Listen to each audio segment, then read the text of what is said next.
the option didn't really state whether it was a multi-year or not. Like, to me, I was thinking just to get started. I would actually think that going forward, we should be doing this. But just to start, I wanted to, start the ball here, and then depending on people's appetite, that again, it could be for the next council to decide on whether they want to continue this route. But to me, going forward, again, generally, this is one of the funds that we tend to not fund when we're trying to lower. So we've done that a lot in the past, and it doesn't exactly help us. It helped with lowering the tax rate, but doesn't help us moving forward in future planning. So again, I still think that we could have this plus the additional amount from the potential livability change if that comes forward. So this is, yeah. So given the mayor's comments, I'm not sure this time I'd support it. But the direction that Councillor Hillstad is heading, I think, is reflective of some of the work we're going to be doing on our long-term financial strategy, and understanding what the number is that we should be putting in general capital reserve is definitely, I think, a priority in terms of our fiscal responsibility. And I think that this motion speaks to that, and that work, I think, is what we're working on too. So I'm confident that we're gonna get to a number of a contribution to this reserve maybe in 2026. And I just on a process basis, I just want to remind everyone that motions made at the Finance Committee are not subject to the 6-month rule when it comes to council. And so after the Finance Committee has done its work, whether or not I mentioned a potential, but whether or not that's accepted or not, we'll know that through the process. And this is always something, if it's not approved here, can be brought back again at council. Okay, so first of all, Councillor Graham, then Councillor McCallum. Thank you, Councillor Hillstad. I too appreciate this one. And I wonder if your thoughts on, we need to do this in the future, and if this number was 2026, I'd be very much in support of this motion. My thoughts on timing and making that change to 2026, because I do align with the mayor, where I believe we're about to make some big changes that are going to add significantly to this reserve. But yeah, thoughts on that? I'd be open to it. Again, I'd be open to that. I'm going to propose an amendment to your motion that 2026 be changed to 2025, or sorry, 2025 be changed to 2026. You're accepting that as a friendly amendment? Friendly amendment? Okay, thank you. Okay. So it can just be changed to 2026 in the original motion then, please? Thank you. So the friendly amendment has been received. It's now an addition in 2026. Councillor McCallum. Yeah, so my question was going to be if, I guess to the chair, if Councillor Hillstad's original motion did not pass and then your motion didn't pass, could we go back to Councillor Hillstad and have him re-propose the motion?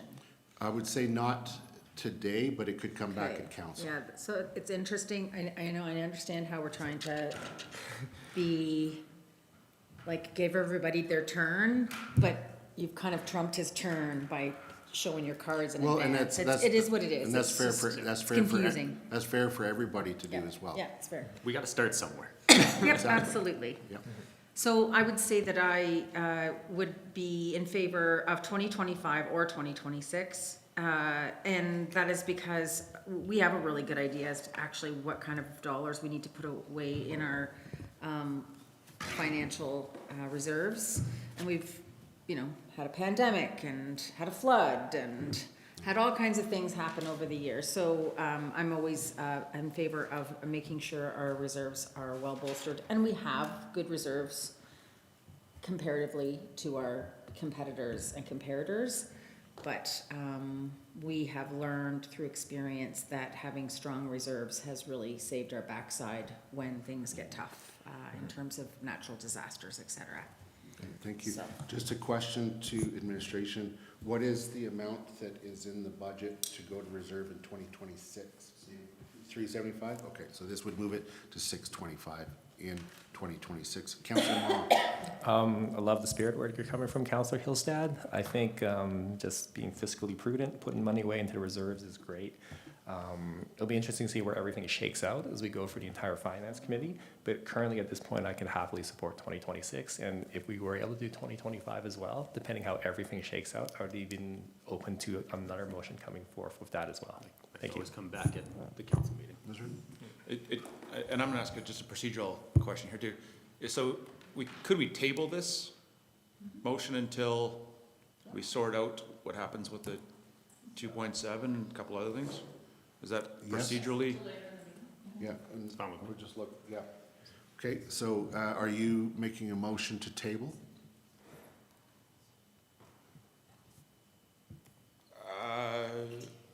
Yes.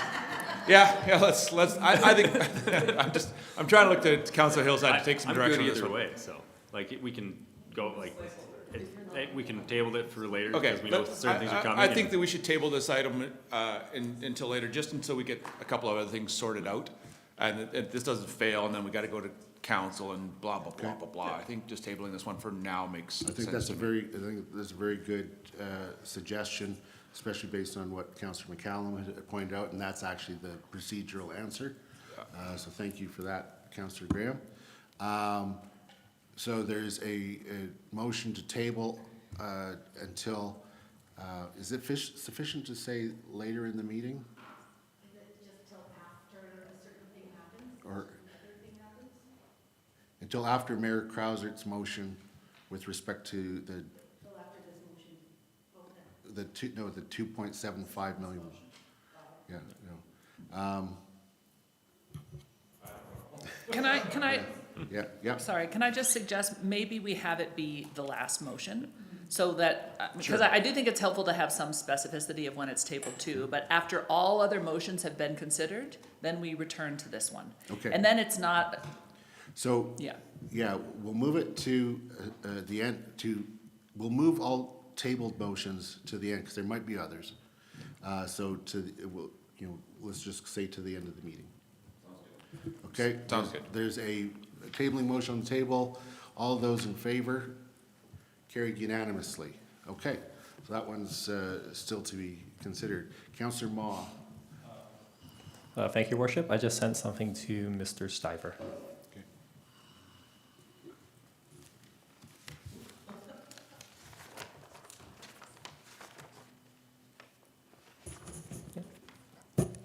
Thank you, Ben. And as you see up there, it is moved by me that the Finance Committee direct administration to delay the Citizen Perspective Survey to 2027. The amount's $35K. I think there's a lot going on right now, budget-wise. It's a little bit tight. And also with 2025 being an election year, an election in some ways is a very powerful Citizen Perspective Survey. Okay, so there's a motion on the table. Who would like to speak to that? Councillor McCallum. Thank you, Your Worship. I would not be able to support this. I believe that the citizen satisfaction survey is actually a scientific sampling of the perspectives of the public, and not all of those people will actually come out and vote, nor do they have the ability to vote necessarily, because they may not be Canadian citizens. I also think that the citizens' perspective survey allows administration and council ability on a regular timed basis to be able to ask important questions of the community in addition and above to the regular questions that we continue to ask. And again, it's scientific. It's not based on complaint, or it's not based on an email, a spray and pray. It actually gives us a true understanding of what the public actually thinks about the work that council and administration are doing. And I know that this council and previous councils have used this survey to to tweak their own performance. So I actually would prefer to see it stay in the budget. Because I think actually it has the potential to guide us as opposed to an election, which has the potential to punish you. It actually allows you to course correct as a council. That's my bit. So I'll just speak to the motion, and then Councillor Faubert. I echo Councillor McCallum's thoughts, and I would add that it's one of the most valuable documents from my perspective because of its being statistically valid. It gives a true bearing as opposed to anecdotal. And it also is the basis of a lot of our OKRs, our you know, that we're measuring for our objectives. And I think that it's essential that we keep up that every 2-year process. Councillor Faubert, would like to speak to the motion. Yes, Your Worship, you did take a couple of my points. I was going to mention the OKRs and the election year importance. And then I think for this one, I was balancing in my mind also the importance of doing a municipal census and capacity in 2025. And I think that the census is the one that I would move. And I'd keep the citizen perspective survey prior to the election and at the time we usually do it. Because the census value is in the population number for grant funding. But our the number that we're using is fairly close. So we might lose a couple years of a small change in those numbers, but if we do the census in 2027, then we're updating it before the federal one comes out. So I don't know if that made sense in my head strategically in terms of how those two projects moved out, but when I sat down and I thought about how I would want these two things to roll out, I felt that the citizen perspective survey in 2025 was a priority. Thank you. Thank you. Councillor, anyone else wishing to speak to the motion? And Oh. sorry, I appreciate that we're already in debate, but I actually think this wording motion needs to be changed. We actually already have a citizen perspective survey in 2027. They were in 2025 and 2027.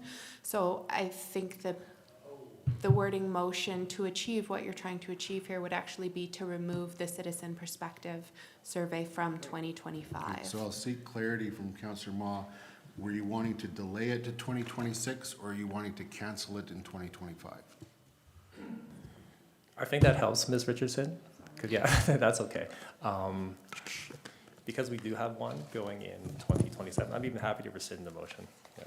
If we can just vote Okay. for it, yeah. Does anybody have a concern about the motion being rescinded? Okay, then seeing none, then it can be rescinded. Thank you. Okay, so that motion is off the table. Thank you, Councillor Ma. Councillor McCallum, do you have a motion you'd like to make?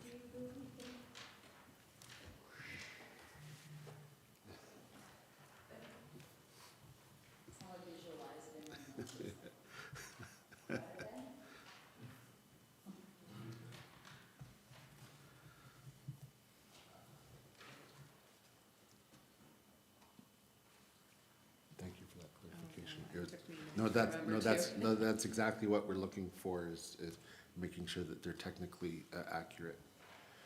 Okay, the motion is up there. Councillor McCallum. Oh, you want your mic on, please. Thank you. So it might be a little bit confusing.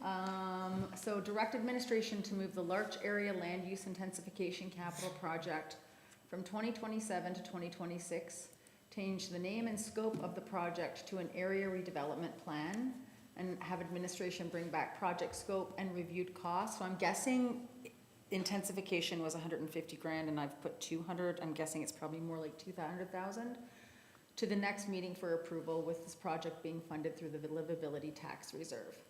And so the reason for this motion, and I appreciate providing the clarification and the answer to my question. Since this last came to council, I have heard from people in Larch who are freaked out based on the terminology. And when mentioning the word ARP, there's a little less freaking out happening. And I think it's because they can actually, they know what that means, they know what that involves. And we know that within the Larch neighborhood, there are a lot of non-market housing as well as housing that's manufactured home, et cetera. And so I think it would be important to do this work sooner rather than later so that we can pave the way to unlock land opportunities within the non-market sector regarding the non-market housing that is in that neighborhood already.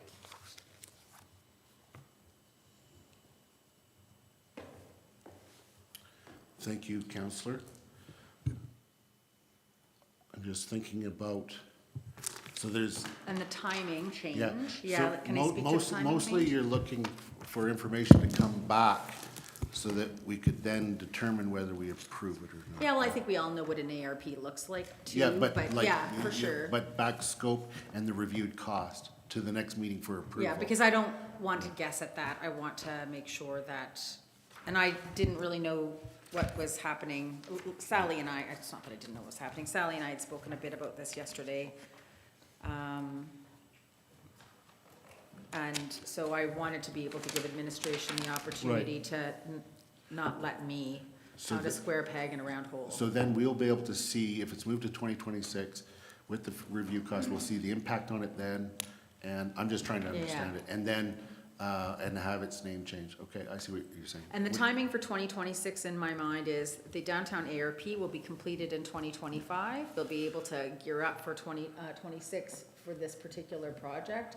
And we'll have an idea in terms of some of the answers that come out of the utility review, et cetera, for the downtown area and what that effect is going to be within the adjacent neighborhoods. Great, thank you.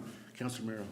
And then Councillor Graham. Through the chair, may I ask Councillor McCallum, when you said for next meeting, do you mean like January 16th?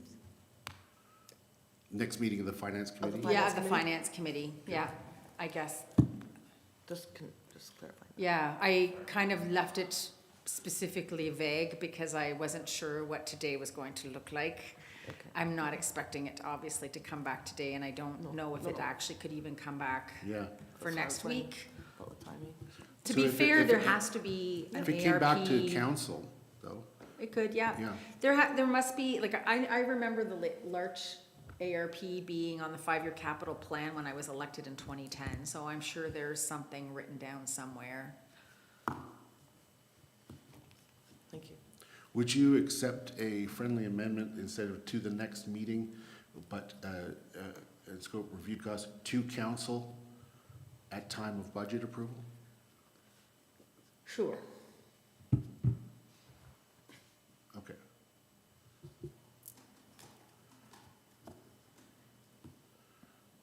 Yeah. Did you have anything that, further, Councillor Merrill? No, it's okay. I just. Okay, Councillor Graham? No, mine was on what meeting we were talking about. Okay, Councillor Faubert? My question was that, so this motion wouldn't approve it, it would bring something back for us to Yep. consider to Yeah. approve. Okay. But it gives you a heads up what I'm trying to do. Yeah.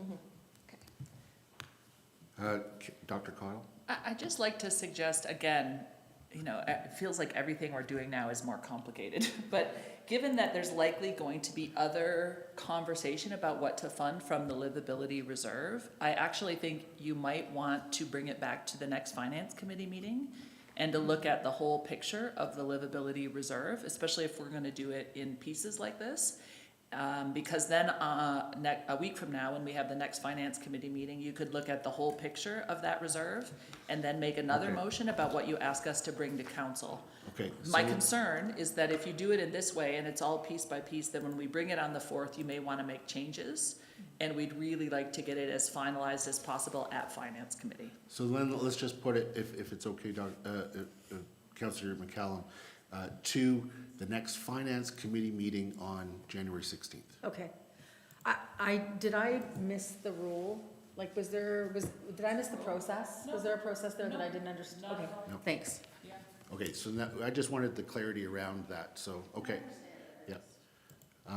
I can support this motion, for the reasons you stated. Councillor Faubert, did you have something further you wanted to? Oh, no, I think I can support this. I think that appreciate the feedback, especially around, when it comes to taking all of the considerations that we might have through this, motion process for the livability reserve into the next budget meeting. Thank you. Thank you. Anyone else wishing to speak to this motion? Seeing none, I'll call the question. All those in favor? Carried unanimously. Councillor Graham, do you have a motion you'd like to make? Yes, Your Worship, I'll start this off with what I think is a relatively easy one. And sorry, I didn't email it yet. Yeah, that's, Give me a second, please. yep. It's actually, works out fine. We can all take a breath after each motion and be ready to debate the new one. Just sent it, Mr. Stever. Stiver.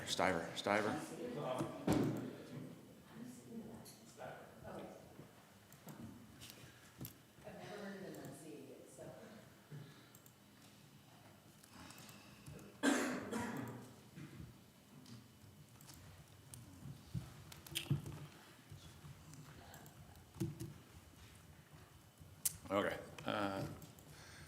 Thank you, Clerk. The motion is that Finance Committee include funding of $3,500 from Arts and Culture for the Indigenous market on National Indigenous Day. In speaking to the motion, some of the work that I'm most proud of that we've done as a council in the past term has been our Truth and Reconciliation work.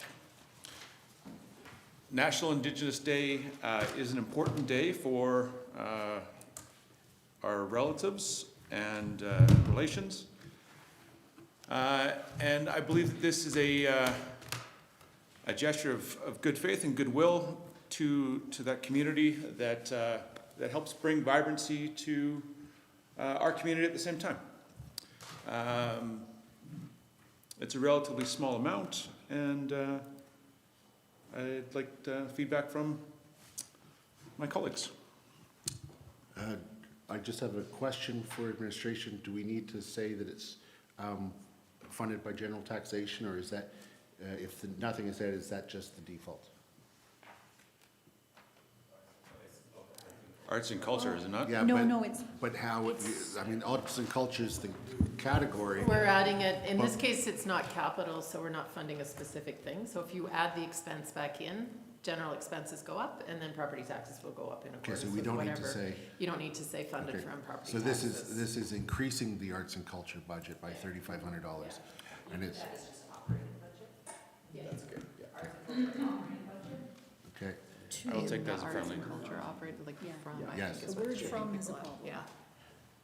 yeah, And take out funding from the finance committee, can do 35,000 in 3,500, In the arts and culture operating. yes. and then the from becomes.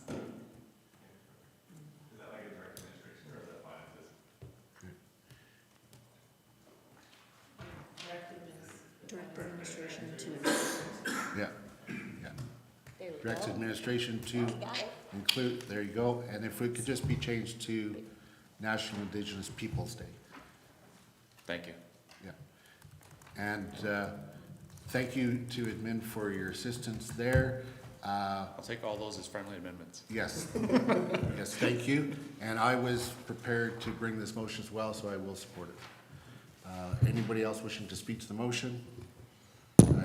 Councillor McCallum. I'd be happy to support this. I've had an opportunity to attend some Indigenous markets around Western Canada, and I really think that not only is this an opportunity to bring Indigenous culture to Canmore, it provides a quality market and a great audience for our neighbors to sell their artwork. So I'd be happy to support this. Okay, anyone else wishing to speak to the motion? Councillor Ma? Thank you, Your Worship. Again, I would be happy to support this as well. I think we had some really good momentum when it comes to truth and reconciliation, and this gesture continues that. In the past, this has also been grant funded, and so this just continues to guarantee the funding. We might even get a grant for this as well, but to have that certainty is valuable, so thank you. Okay, anyone else wishing to speak to the motion? Seeing none, I'll call, guess we add Councillor Hillstead. Is this going continuously, or is this just a one-year thing, or how, what do you see? Yeah. You got the inside track over there, don't you? Little thing in your ear. I would like to see this be a continuous item on our budget line. My motion actually dealt with that question, and I would think that you're looking to make a friendly amendment to say, budget, for, and then just put starting in 2025. I will accept go- that and friendly go- amendment. Thank you. Starting 2025 and going forward? Okay. Okay. Thank you, Your Worship. Okay, Thank you, thank Mr. you. Councillor I Hillstead. will then call the question. All those in favor?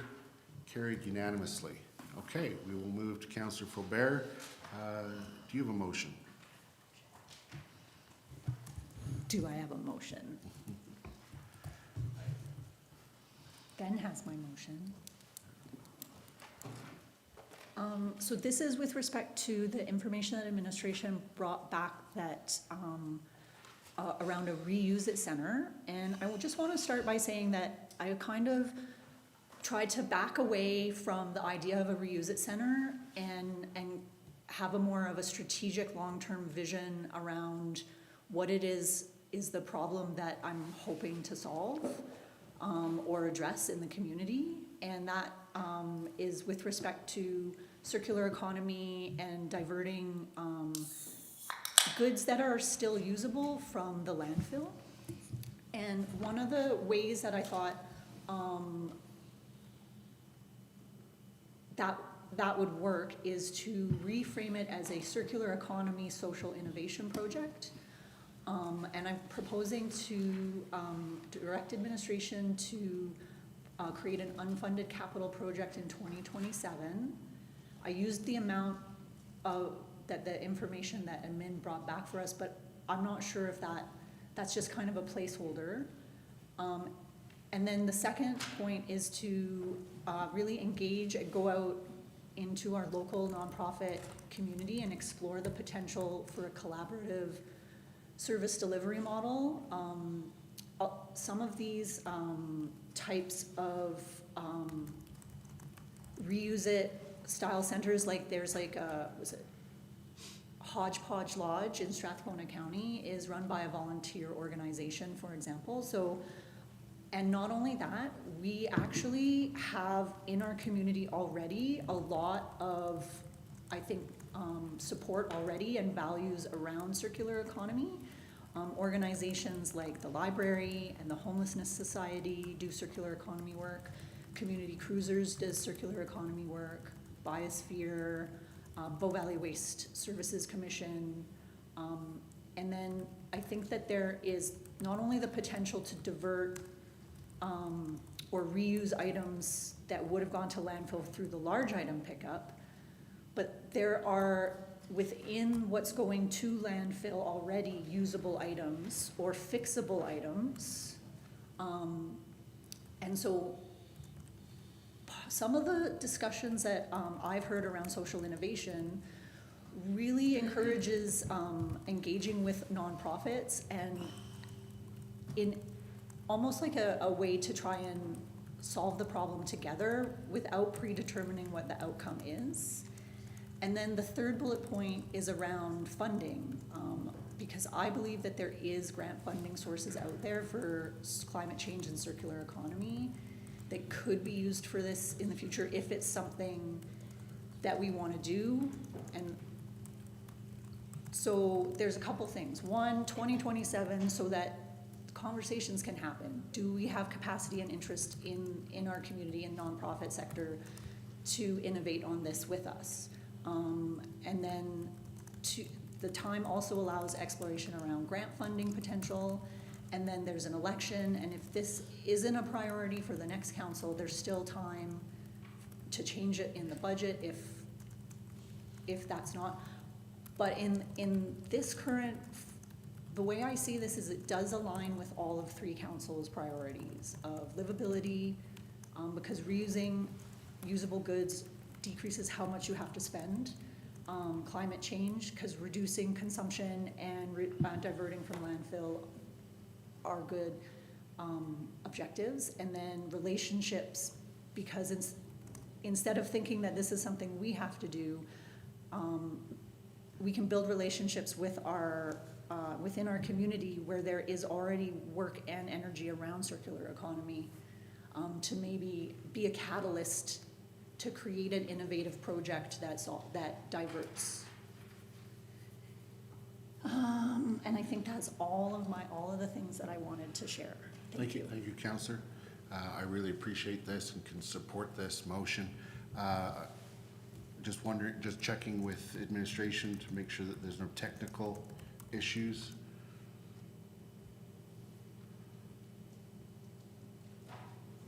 Unseen at this time? Okay, then I'll open it up for anybody wishing to speak to the motion. Councillor Graham?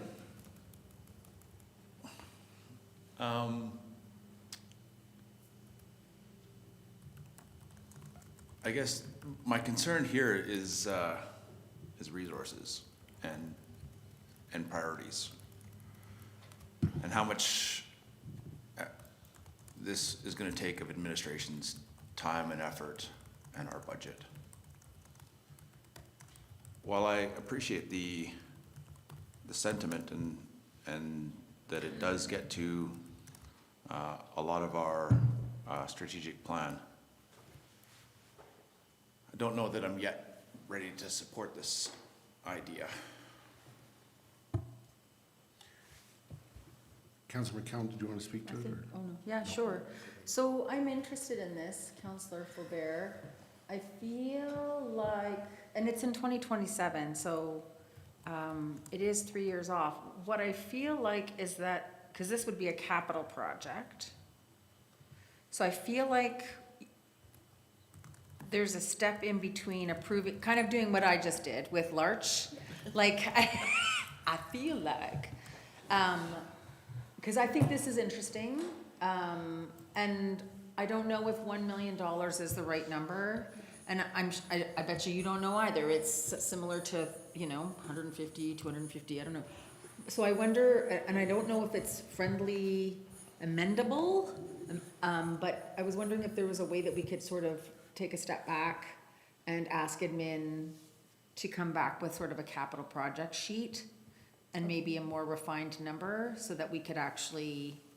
So my But at the same time, though, it is a place, hold on, yeah, let me correct myself here, but it is 2027. So that's generally, we don't generally have capital sheets for 2027. We're approving, I'm talking through my own logic, I'm sorry, 2025, 2026. And the number did come from administration. Okay, all right. As a placeholder. Yeah, okay. It could be lower, it could be higher. And the other thing that was part of this is that when I started on this pathway, I really had in my mind a reuse it center, and that would have had an impact operationally. It would have required staffing, and I think that by pulling back a bit as well and engaging the nonprofit community, the location and the staffing of this may not be a town gig in the future. And that's kind of where it's hard to, I'm trying to have a vision, but not too specific that I'm predetermining what the innovation or the solution is. I hear what Councillor Graham is saying as well. And that's why I really put it out into the future so that in the next budget process, I think we'd have more information around, I think the engagement is in 2026, right? Like the conversations aren't in 2025. In terms of staffing, and then in terms of resources, we do have as one of the potentials, because I'm not sure if this is solid waste services as much as it is potentially climate change as well. And so we do have climate emergency action plan implementation as a potential thing we can fund as a council that I'm assuming there's capacity for within the organization, and this can fall under some of that climate change work. And perhaps we could table this and I could make some changes to it to reflect some of the feedback and maybe frame it in a way that more information comes back next year. Does that make Well, sense? I'm I not, don't know. I'm not certain. Do you want to speak to the motion, Councillor Mo? Yeah, I think the spirit of this is interesting and good and aligns with what we do. I think the sticker price of $1 million, I find a little daunting for an unfunded project. I also think a lot of this stuff is already organically happening within our community. And so it could very well be by the time 2027 rolls around, we've seen a degree of progress that sticker price would change. So I'm not exactly sure right now if I want to propose a friendly amendment. Just to underline, this is an unfunded capital project. Unfunded capital projects get pushed out until they're funded. So we're not funding it. No, but I'm just even like. And you like gotta sticking put it a to number price. in. You have to Right. put a number in. So if you, what I would suggest is if you agree with Different the number. spirit of it, you support it.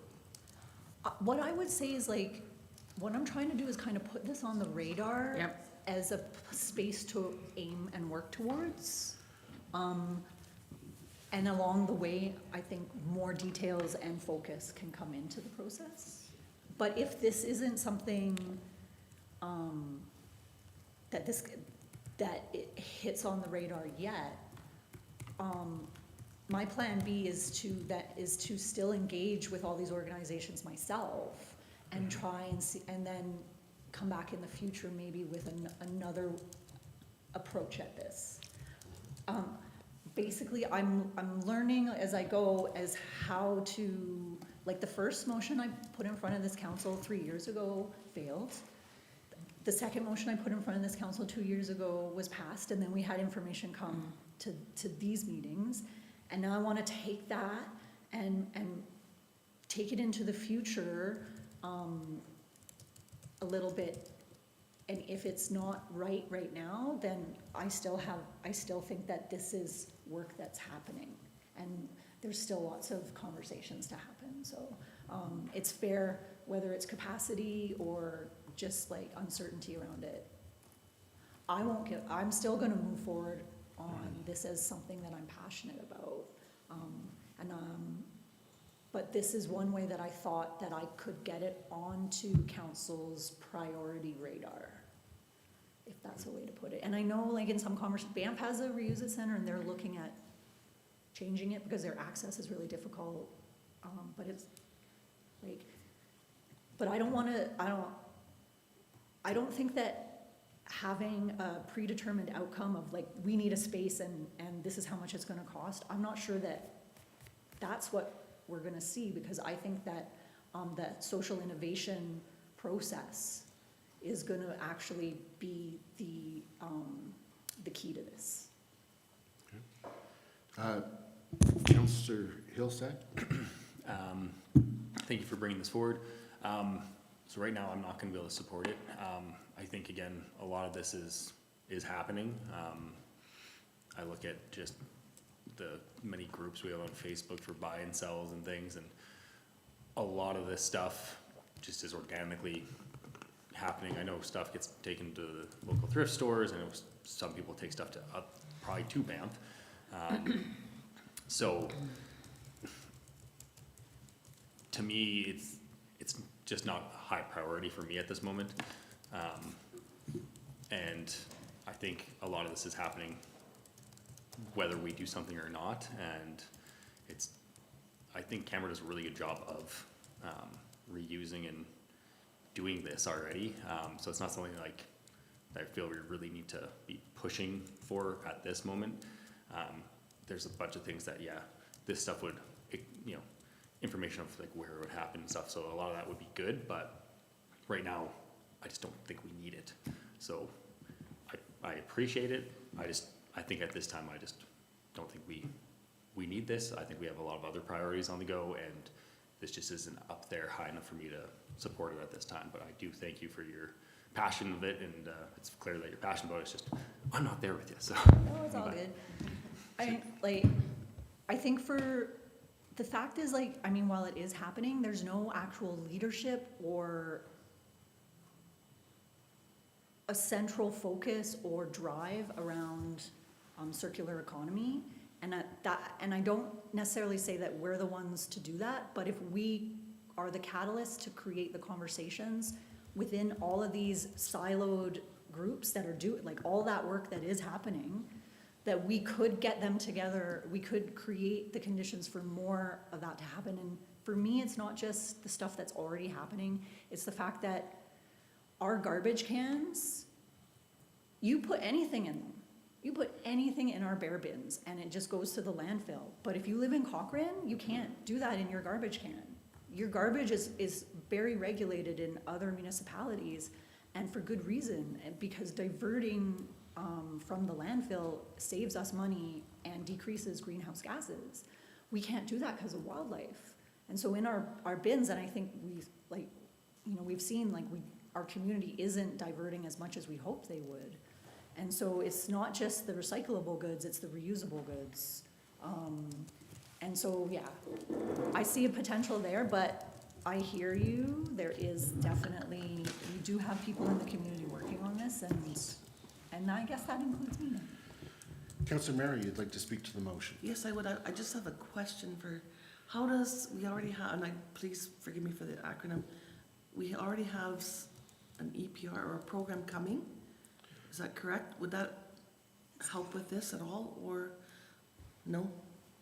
It has nothing to do.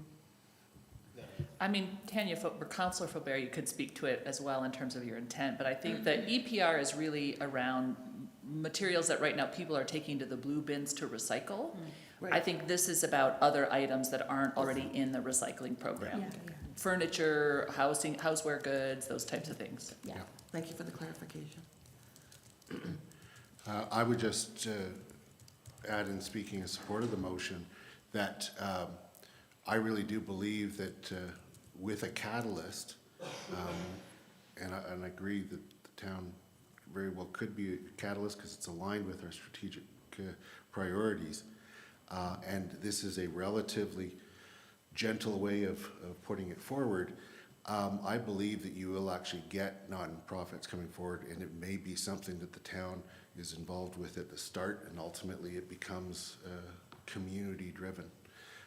So would anybody else like to speak to the motion?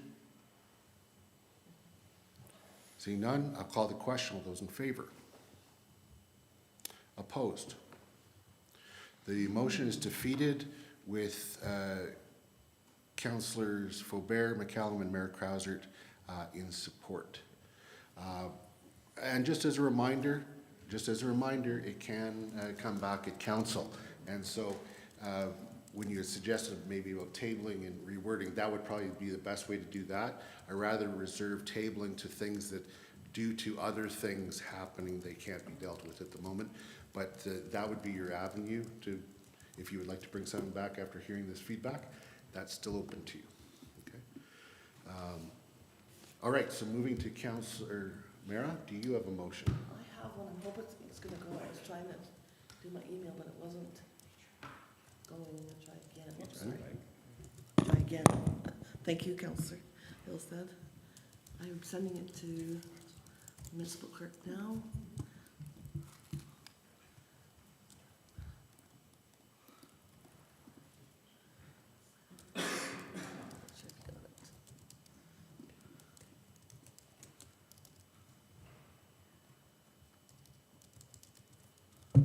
And my reason for bringing this forward is I've had some discussions with other councillors and with people who are using the program. And because it was fully subscribed the last time, I would like to bring it forward for the next 2 years for the amount, I believe it's an increase from 30 to 50, if I'm correct. Was it 30? Think, but the e-bike, it's not funded this year, right? No, it's not funded. Okay. No. And it would be funded from the sustainability reserve, excuse me. Okay.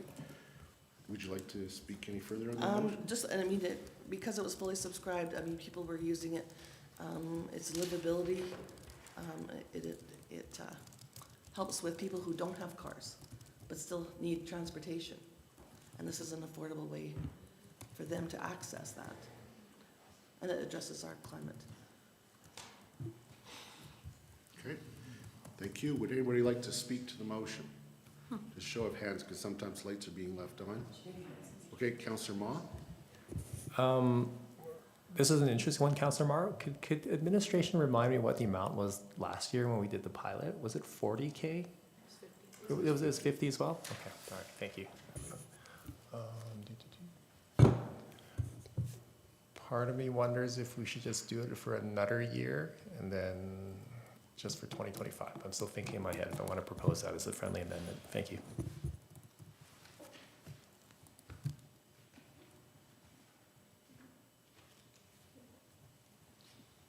Yeah, so are you proposing an amendment? Or are you asking for a friendly amendment, or?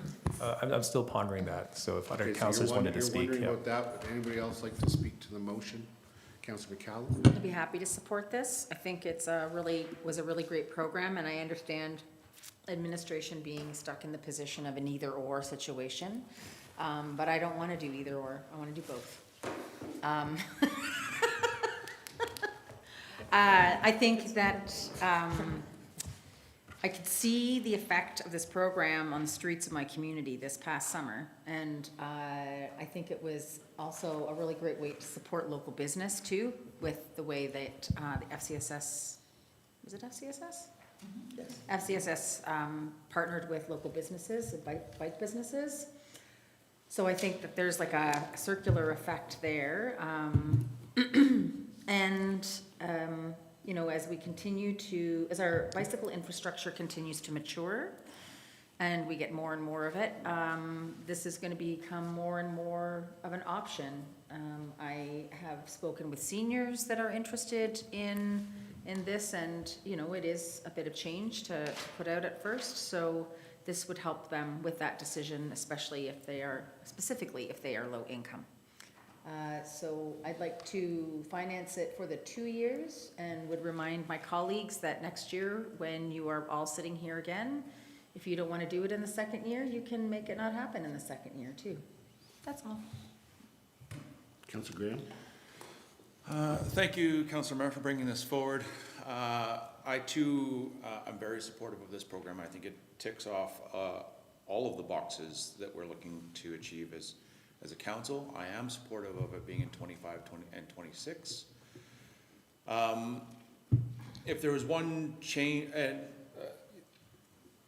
I'm really proud of the fact that this is actually an affordable services program as well, that people that need this program have access to this program. That was a big piece for me, and a big difference between how I believe the BAMP program works and how our program works.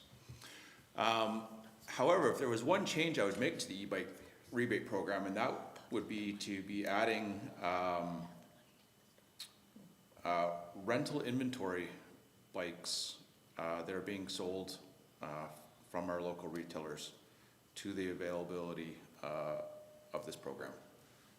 But I think that's another conversation for another time. Yeah. Yeah. But having said all that, I'll happily support this. Okay, Councillor Faubert, you want to speak to the motion? Yes, I really appreciate Councillor McCallum's comments, because, I mean, at this table for council, you know, it comes down to what it is that we want to see happen in our community, and I know that the advice we get is around we do have limited resources, and we do have to make tough decisions. I think on this one, what I really appreciate about this program is not just the success, is that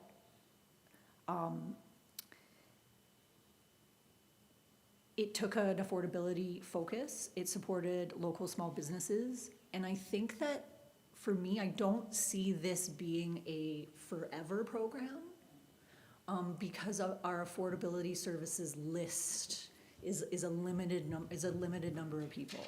And so I would be happy to support this going into the next 2 years, because I believe that we created an opportunity for some people last year to access this type of program, and there are others on that list who weren't able to, and I'd like to give that opportunity to them as well before we don't continue with this, because I don't see this as a in perpetuity. And also, as new trails come online that serve other neighborhoods, or their, word of mouth is this really works well, you get other people interested that maybe weren't on that original list as well. Anybody else wishing to speak to the motion? Call the question. All those in favor? Carried unanimously. I've already sent a motion to Mr. Stiver. My intent would be to keep going till noon and then take an hour break. Is everybody okay right now? Don't need to, okay. All right.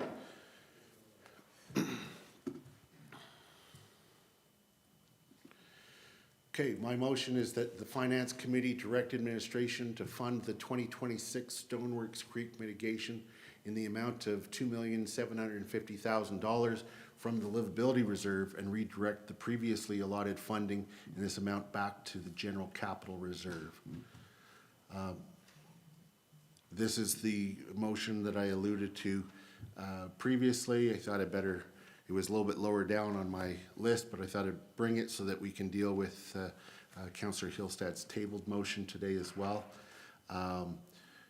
As I mentioned earlier, dealing with that mitigation opens up lands to be developed, both within the Palliser Trail ASP, as well as by Silvertip. They have employee housing there. Now they will be contributing as well. This would be the town's portion. And this will directly allow housing to be built, the vast majority of which, if not all, being non-market. And without this work, it cannot be done. And so this is really important work. I do believe it falls within the livability reserve, and it will add back to the general capital a significant amount of dollars. Would anybody like to speak to the motion? So I see Councillor McCallum. Do I also see Councillor Ma? Okay, then you'll be next after that. So Councillor McCallum. Thank you, Your Worship. Yeah, I'd be happy to support this. The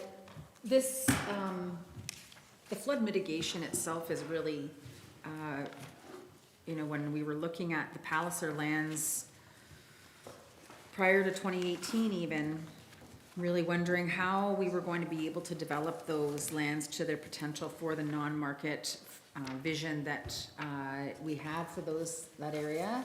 And flood mitigation and funding that flood mitigation was one of the biggest barriers. That and the power line, quite frankly, and money.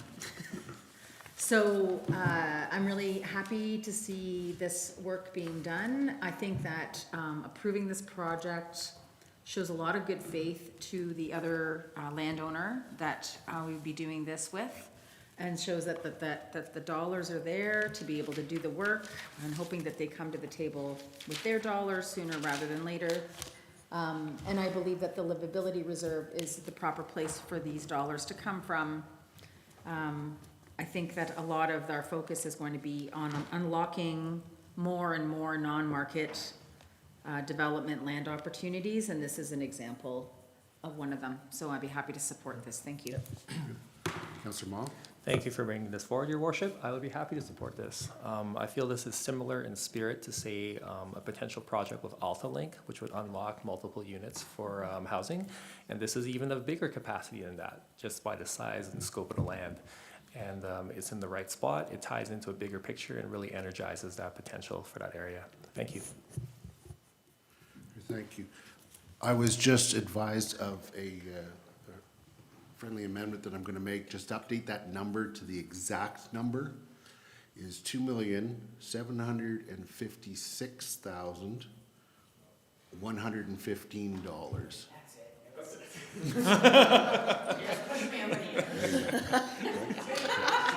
Sorry, we keep showing you this. Yeah. Okay. Great. thank you, Mr. Syver, for making that correction. Thank you, Councillor Ma. Would anybody else like to speak to the motion? Councillor Graham? I too will happily support this motion.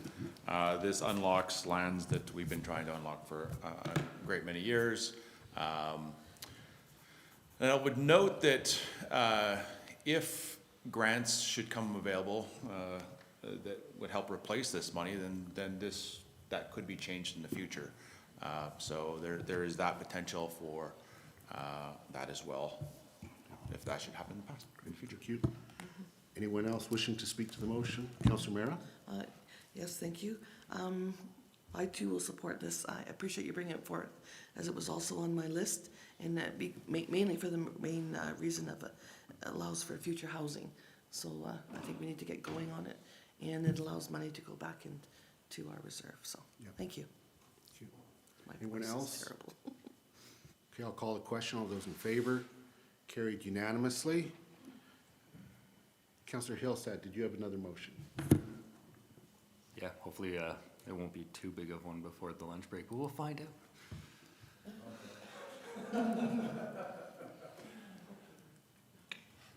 Yeah.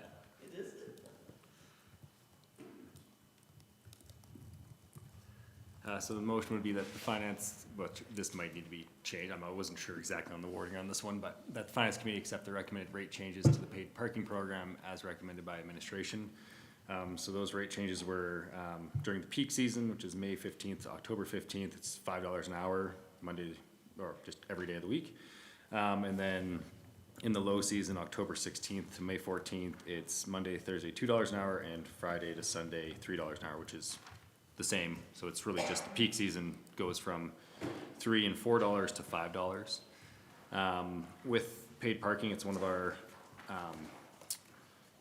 our biggest ways to get money from non-residents that come and use all of our parking and our roads.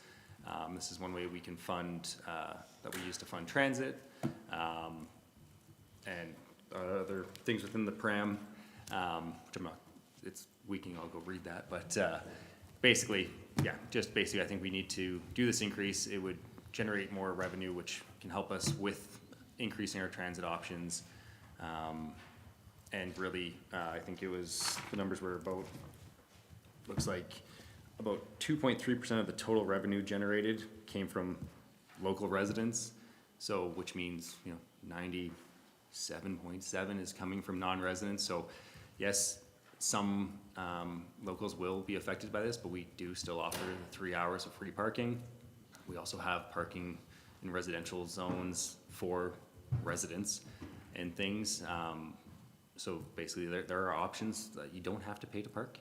And we do offer monthly permits, which those rates aren't changing. Those are staying the same from my understanding.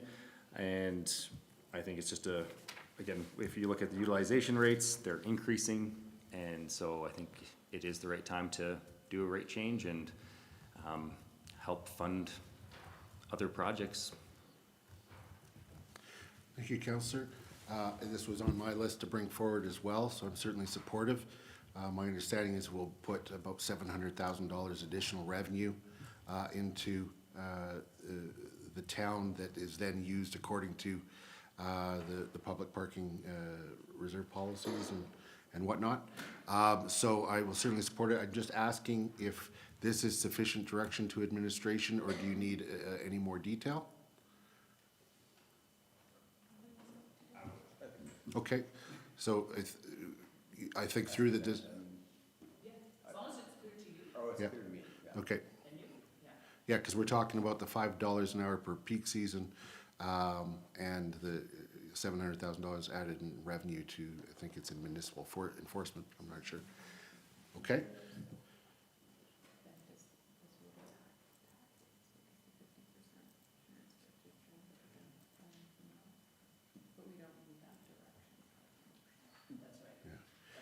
Okay.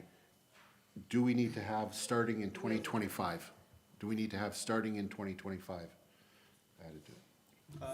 Yeah, that clarity would probably be helpful. Okay, Yeah, so again, I just went off the. Yeah, add that as a friendly amendment Yeah. then to the end of it, as we're starting in 2025. Okay, very good. Okay, anyone else wishing to speak to the motion?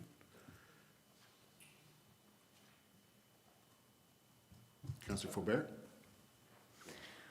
So I think that I've been on a journey on this one, specifically around how paid parking affects certain groups of people in our community, specifically, especially from a equity, diversity, and inclusion perspective.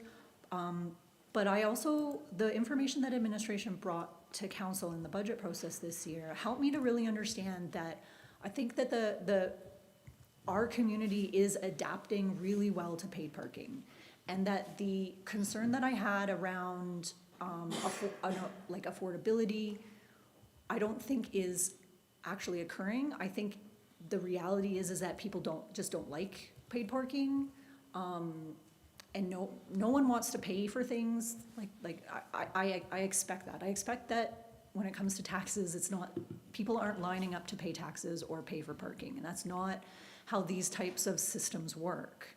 But we do have to manage our transportation system, not just as a community whose residents' quality of life depend upon that, but as a tourism center and a gateway community that sees millions of vehicles come into our community, when we have a street network that was scoped out over 100 years ago for horses. So, right, so the levers that we have to play with include paid parking. I think that this is the recommendations from council for the changes are reasonable. I think they're still doable in terms of, they're not onerous, that's the word I'm looking for. And that our community, the people who work in our businesses and the people who come downtown not only have access to 3 hours of free parking on their app and areas where they can park for free with a resident permit, but they also, as employees downtown, have the opportunity to buy a monthly pass. And it's the people who I hear the most from are employed downtown, and I keep trying to help them become aware of the monthly pass, because I think that the people might not everyone might be aware that that is an option that gives an affordability factor. And so we've gone above and beyond to create a paid parking system that meets needs of different groups in our community. And now I think that it's good to standardize the rate in the way that's recommended by administration. Thank you. Thank you. Councillor Graham? Just a couple of questions. Can somebody remind me the current peak season and off-season rate? $3 and $4. And the current recommended? So for the peak season, that was Monday to Thursday was $3, and then the weekends and holidays was $4. For the low season, it's $2, $3. That stays the same. So it's just the peak season that is being adjusted. And recommended to $5, correct? Yeah. So it's a $2 and a $1 increase, okay. because now it just makes it peak season is just And no off-season? time, no day difference. It's just every day is the same. And off-season is? It's still $2 and $3. $2 and $3.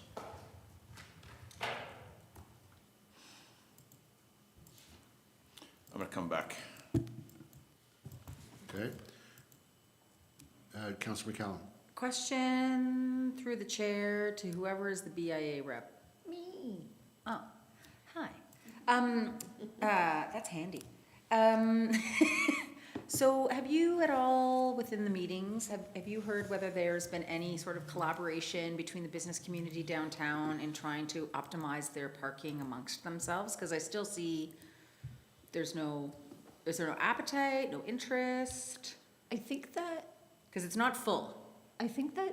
it's a reasonable and I think legitimate priority that the BIA could take on. Right.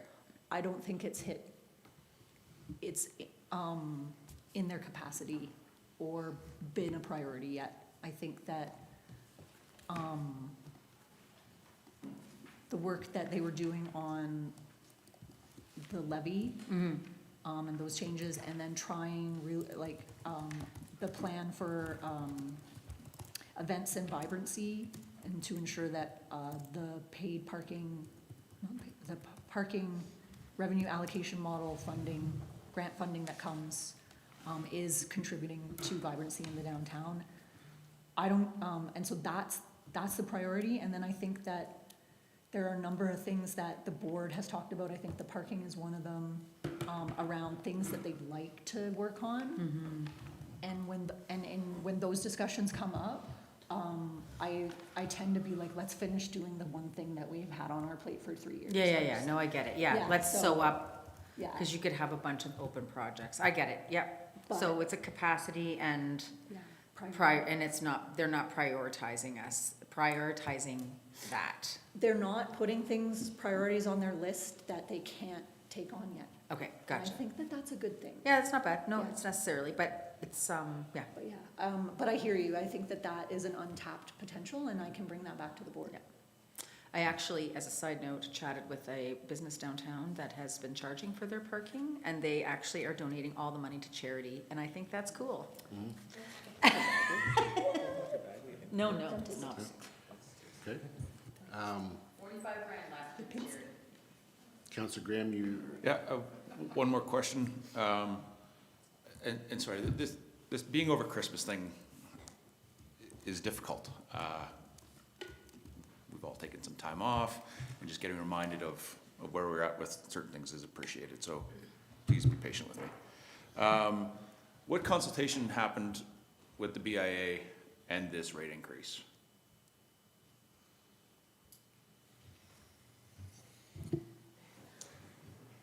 I'd have to follow up to get the exact consultation, but parking is discussed with the BIA on a regular basis, so I can certainly get that for you.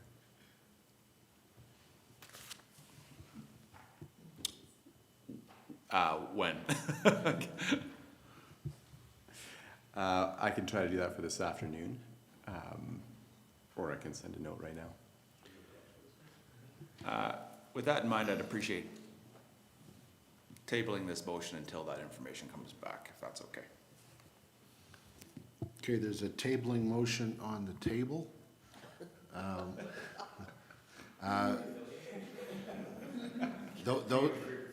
Those in favor? Opposed? The motion is carried, and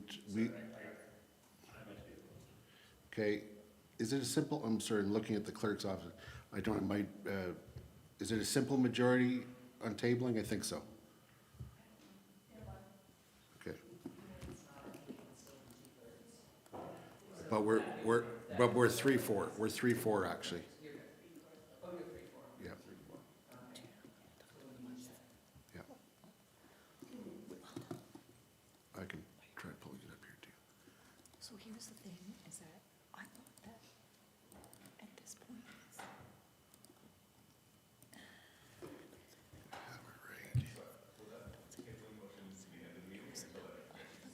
Till the end of the, till the end of the meeting, I thought. There hasn't been continued. Until until that information's received. Because I was gonna say And that may be in the next 30 seconds.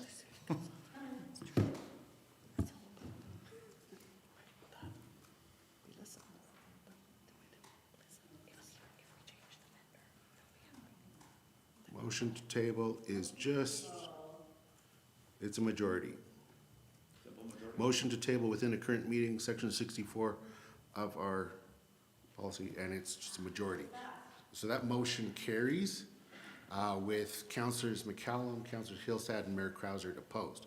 So that will be added to the table at the end of the meeting, or tabled motions at the end of the meeting. If we don't have the information then, we could table it again, right? But that's at the end of the meeting. So you're 2 for 2 in getting motions tabled. Okay, so Councillor Ma, let's see if we can get 1 or 2 more in before our lunch break. Your worship, I just need a little guidance for this one. This is with regards to cybersecurity and before we went to closed session. So how do we discuss this? Okay, so I also had that on my list. And the motion that I was going to put, and I'll just put this out as a suggestion for Sure. you, is that the Finance Committee direct administration to increase the information technology budget by $65,000 to fund the 2 cybersecurity initiatives presented by administration and to be funded by general taxation. Okay. Is that what That would you're- work for me as well, yeah. Okay, I'm just going to email that to, but this will be your motion, Yes, please. okay? Paste.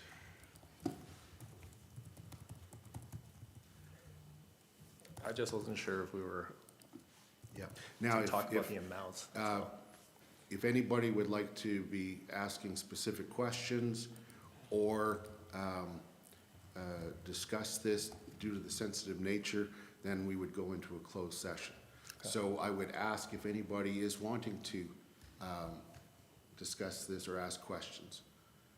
If not, then we'll just go straight to a vote once it's up on the screen.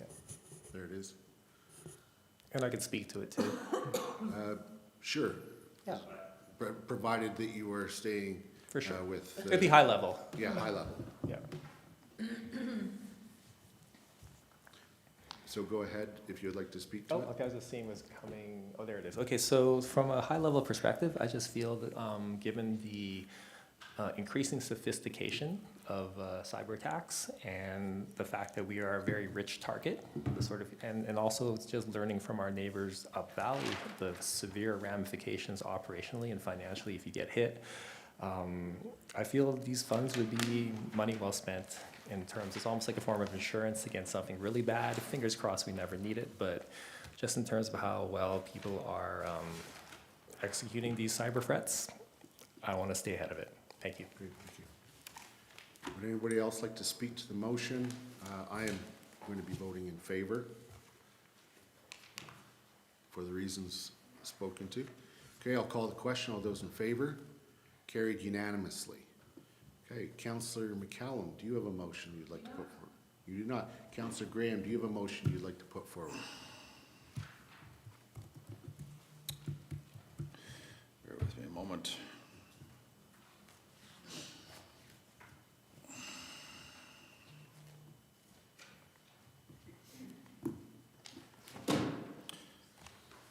I'm gonna keep this a pre-lunch motion. Not a post-lunch motion. You have 5 minutes.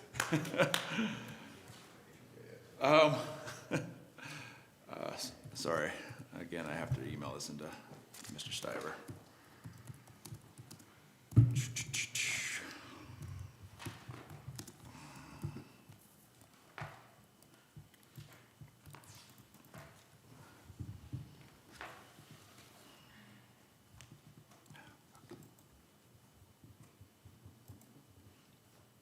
There you go.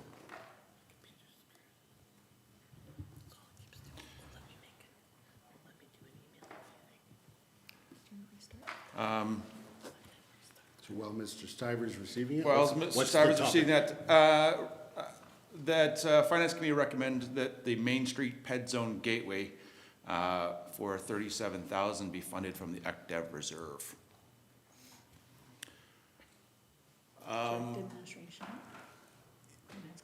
In speaking to the motion, the pedestrianization, the seasonal pedestrianization of Main Streets,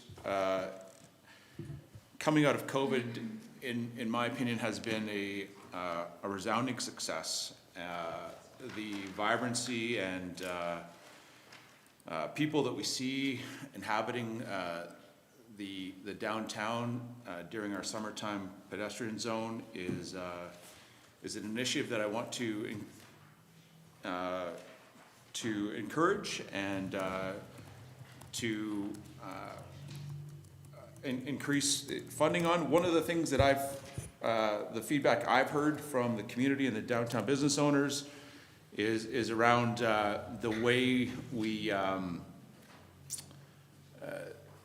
we currently block off Main Street and the desire for it to be something a little bit more aesthetic as well as functional.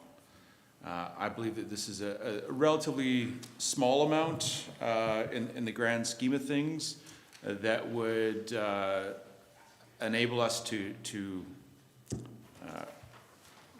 really highlight our pedestrian zone and increase, sorry, not increase, to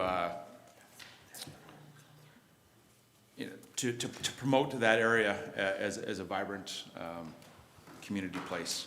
So with that, yes, I'd like to hear from my colleagues and get your feedback on this motion. Yeah, and I'm just noting with thanks, the clerk is just adding a little bit of wording, which I hope you're happy with, is just changing some of the abbreviations, and then also with the 37,000, if we could remove the K. But that, I think, maintains the integrity of your motion. Let's just finish with that and make sure, and I'm sure it does. The Finance Committee direct administration to include 37,000 for the Main Street pedestrianization zone gateway funded from the Economic Development Reserve. I believe that encapsulates the this is a one-time capital expense, correct? Correct. Yeah. Okay, so this is a one-time, and you're happy with that wording? And thank you. I'm seeing confusion from, I'm just wondering if we could say that we're, like, amending the scope and total budget for the existing project, just to make that clear that this would be lump it into one project, that this isn't a separate, distinct thing from the existing 30,000. Okay, Yeah, so essentially the Main Street pedestrianization zone capital project that it's existed for a number of years would see a one-time bump to provide the infrastructure that you're talking about. correct. so it's not an increase the funding to, it's an increase the funding by 37,000. There you go. For the Main Street pedestrian zone to provide, I would say, a new gateway or new gateways. Okay, so while that wording is being finalized, I had a different wording for this one. I don't think it is yet, sorry. I don't think it is. After the word zone, Yeah. to provide gateway. Yeah. You do add 37,000, is this an operating budget add? Is this operating budget? It's a capital. And so then, the project is the ongoing PED zone?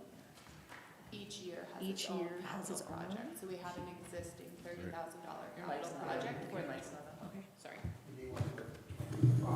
So to that's really loud. To clarify, we had, they are capital projects and we have separate projects for each year. So for 2025, we had a $30,000 capital projects for the Main Street pedestrian zone funded by the Economic Development Reserve. And then we have, I think, the same amount in 2026 as a separate capital project. So that's how the pedestrian zone has been handled. It's not operating its capital, and each year is a separate project. So this is just amending the 2025 for the gateway by that amount. thank you for those additions so that we're accurate. Councillor Faubert, did you want to speak to the motion? I'm speaking in favor of the motion. I think that it's important that as we move forward, we invest in the pedestrian zone. I think we have a good start in terms of an area where, or a space where we're creating community and vibrancy. There are times and when I also think there are other things that I think we can do in terms of the pedestrian zone in the future. But I think that a proper gateway is not just important in terms of formalizing that space, but also for access of emergency services, because I think running around and moving things around just is not the best scenario when they're trying to access that road. It also helps with access for cyclists, because a lot of the time the movable gates get put in a way where there's not enough space to scoot around it, and I have to go up on the sidewalk. So I think this is a good move in terms of taking the pedestrian zone forward into the future. Thank you. For the sake of time, is anybody wishing to speak in opposition? Can I speak for? Sure, if you'd like to speak for it, just wanted to gauge here so that we can break as soon as we make the vote. Go ahead, Councillor Moss. I think it's a great idea. It's, by the nature of the pedestrian zone started as a more ad hoc thing in response to the pandemic, and now it's become a part of Canmore's culture. This will clarify the sense of place and priority of our pedestrian zone, and it'll look really nice and be functional, as Councillor Fulbert said. So I'm in support. Thank you. Okay, thank you. Anyone else wishing to speak to the motion? Call the question. All those in favor? Carried unanimously. Okay. Is everybody okay if we come back at 1 o'clock? 1 o'clock then. We're on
Diver for the thumbs up. We were also just talking about the. Okay, everybody, we're back from our break. And let's just pick up where we left off. It is now Councillor Faubert's turn. Do you have a motion to bring forward? Mike? I believe Mr. Stiver has, Okay. Excellent. We'll wait for that. but I am struggling with my Wi-Fi, so sometimes when I think I'm sending an email, it doesn't go. Oh, there it is. There it is. Okay. Yes.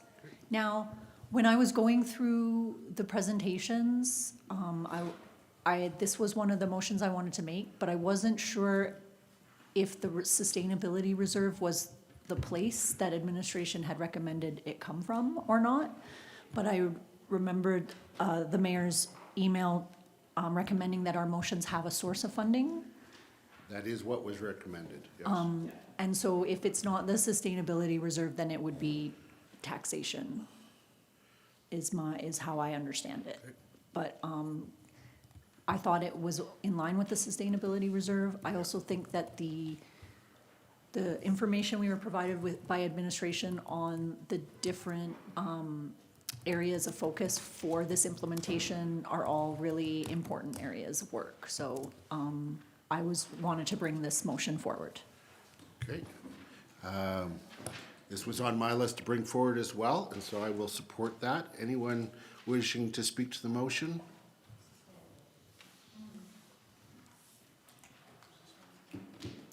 Seeing none, I'll call the question. All those in favor? Oh. All right, you have,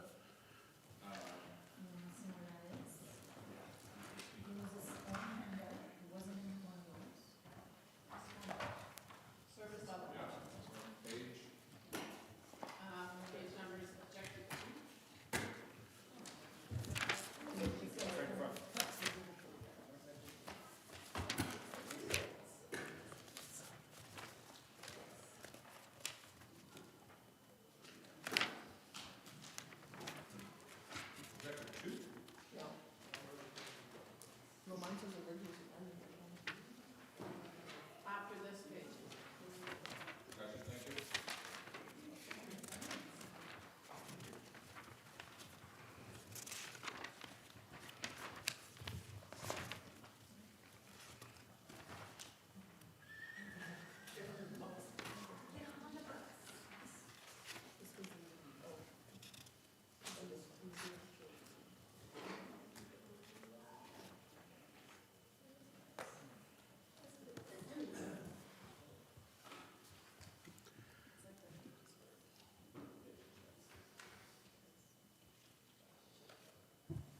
Councillor Graham?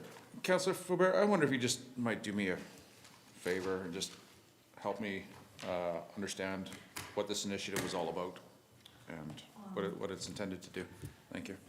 Our climate emergency action plan, which council recently approved, a really, a very, very, very large and significantly thorough document that sets out the future course of how we're going to address the climate emergency in our community and adapt.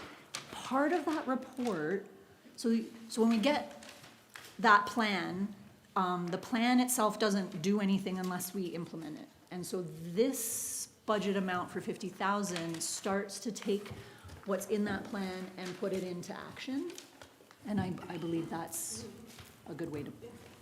That is an excellent summary, Councillor Faubert. And just for as a reminder, Councillor Graham, this was part of, in terms of the resources for you, the summary of all the options are in this, but Right. this was actually presented by Ms. Smithers in the municipal infrastructure overview of the budget. So there's a bit more detail on those slides in case that's helpful. Perfect. Thank you. I appreciate the reminder, and now I'm up to speed on what we're talking about. Yeah.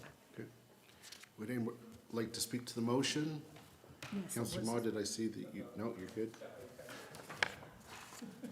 Okay, I'm gonna call the question. All those in favor? Carried unanimously. Thank you.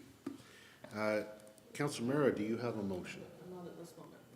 Okay, I will email a motion then to Mr. Stiver. There, it's on its way. I'm going to be making a motion with respect to the position for which grant funding has now been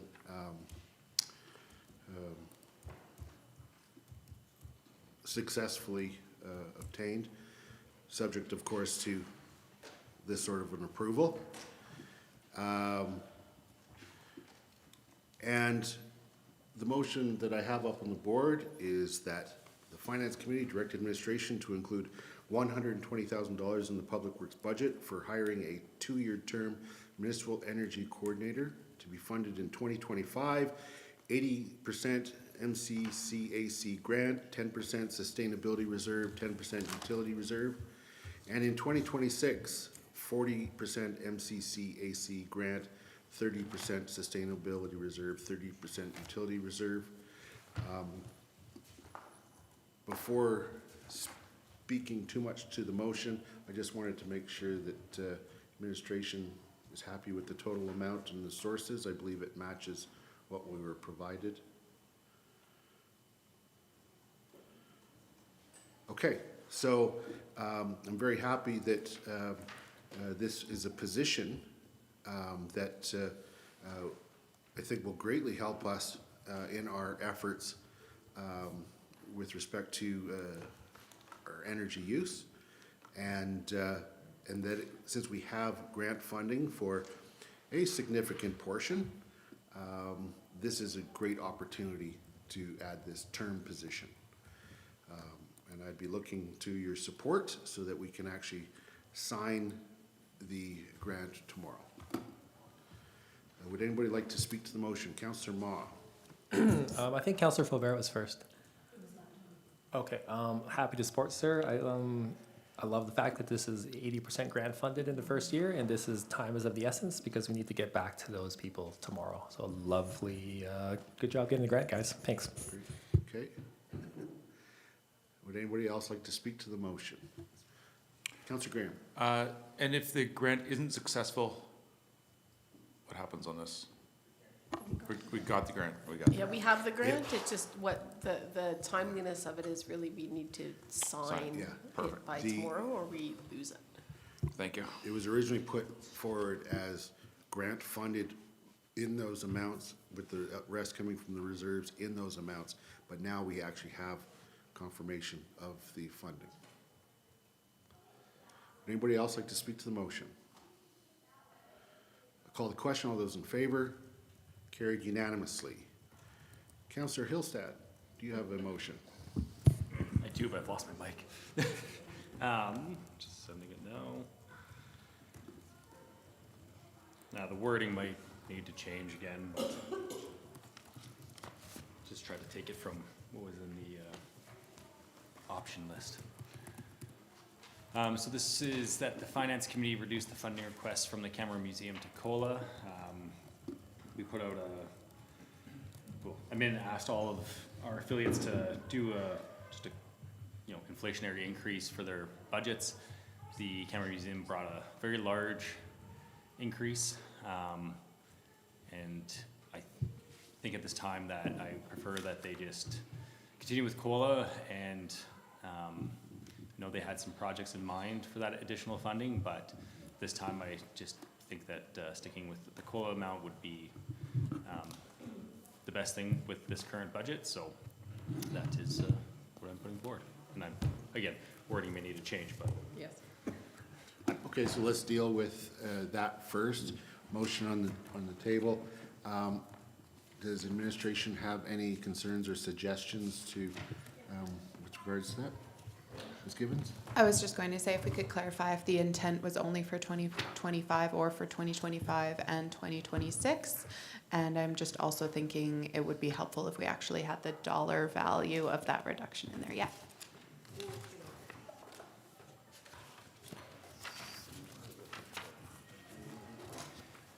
As far as I would go with probably 2025 and 2026. I think it dropped in 2026 to 300. So I'm not sure, again, with the COLA increases, what those two numbers would be. So But So my intent would be, yeah, 2025 and 2026. are these the amounts here that would be reduced? Two COLAs, so that would be, Sorry, but I think, is that bullet in reference to arts? no, I think it's museum, arts place, Wild Smart. I can't remember now how it printed, sorry. All right, so, Maybe we could. all right, so while those amounts, Oh, table, that's fine. while those amounts are being looked up, I won't change the intent of the motion. So I'll be looking to the Finance Committee to see if anybody would like to speak to the motion.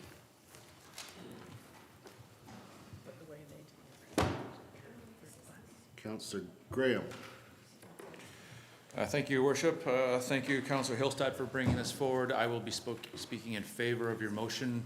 Is this the completed one? We're good? We're happy here? No. No, we're still, okay. They're gonna get some numbers. Insert the exact amounts that will bring it down to COLA, the amount it's being reduced by. As you stated, we did ask for COLA unless there was justification for otherwise, and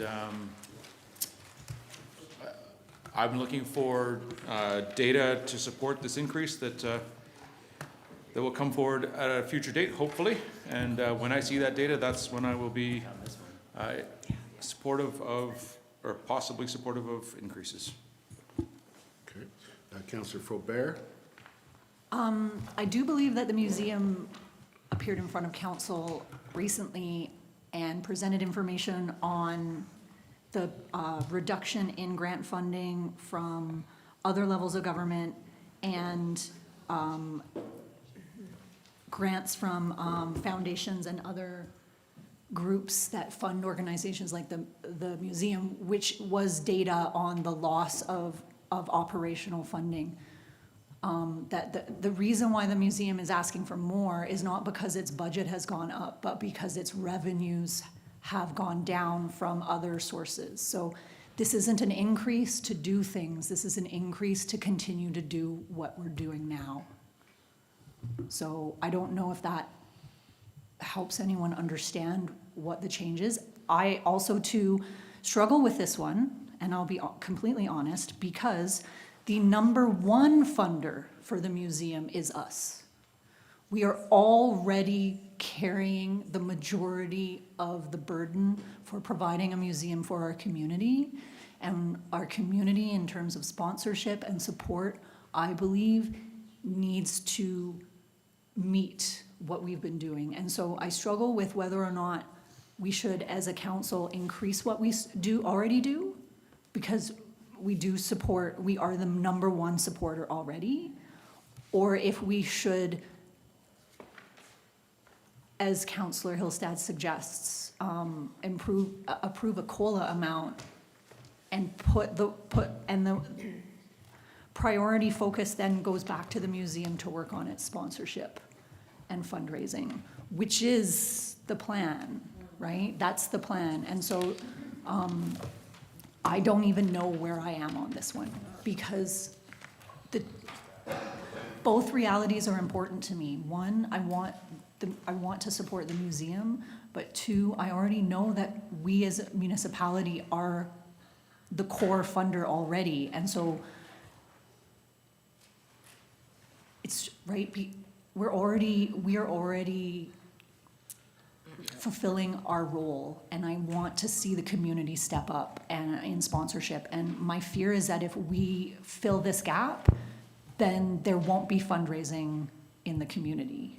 And I don't know if that makes sense.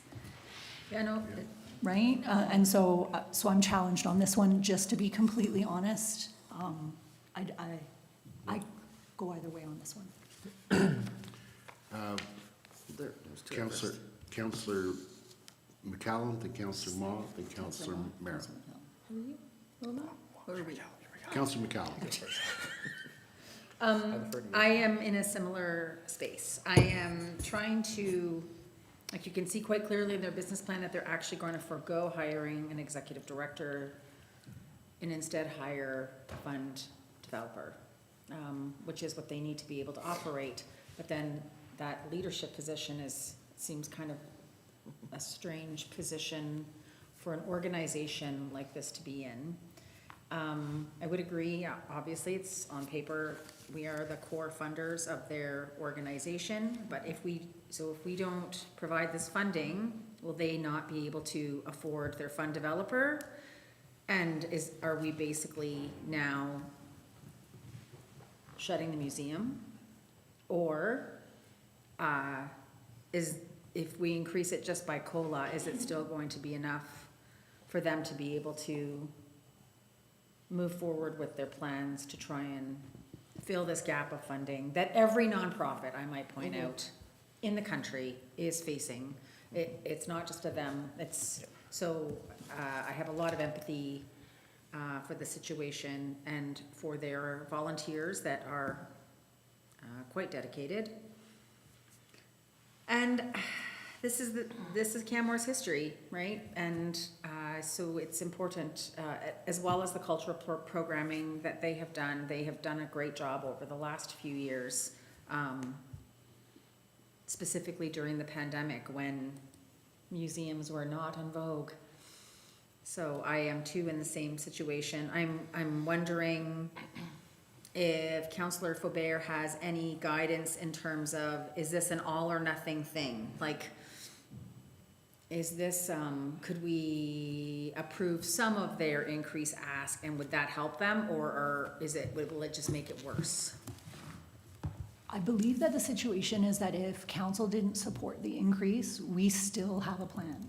Okay. Yeah, right, because I was very clear with the museum board that the size of the increase and the financial situation right now made this ask very tricky. This is not a guarantee, and that I even was honest with them that I wasn't even sure that I, in my role on council, would, because I really strongly feel that the community needs to step up in a way that hasn't happened yet. And if we fill that void with funding, then are we gonna see the fundraising happen? And so I know that if it was at COLA, that our plans are to continue. We also saw some, because we had vacancies in a number of our roles, we've seen some savings. So our situation's slightly better than it was a few months ago. And then there's also a thought around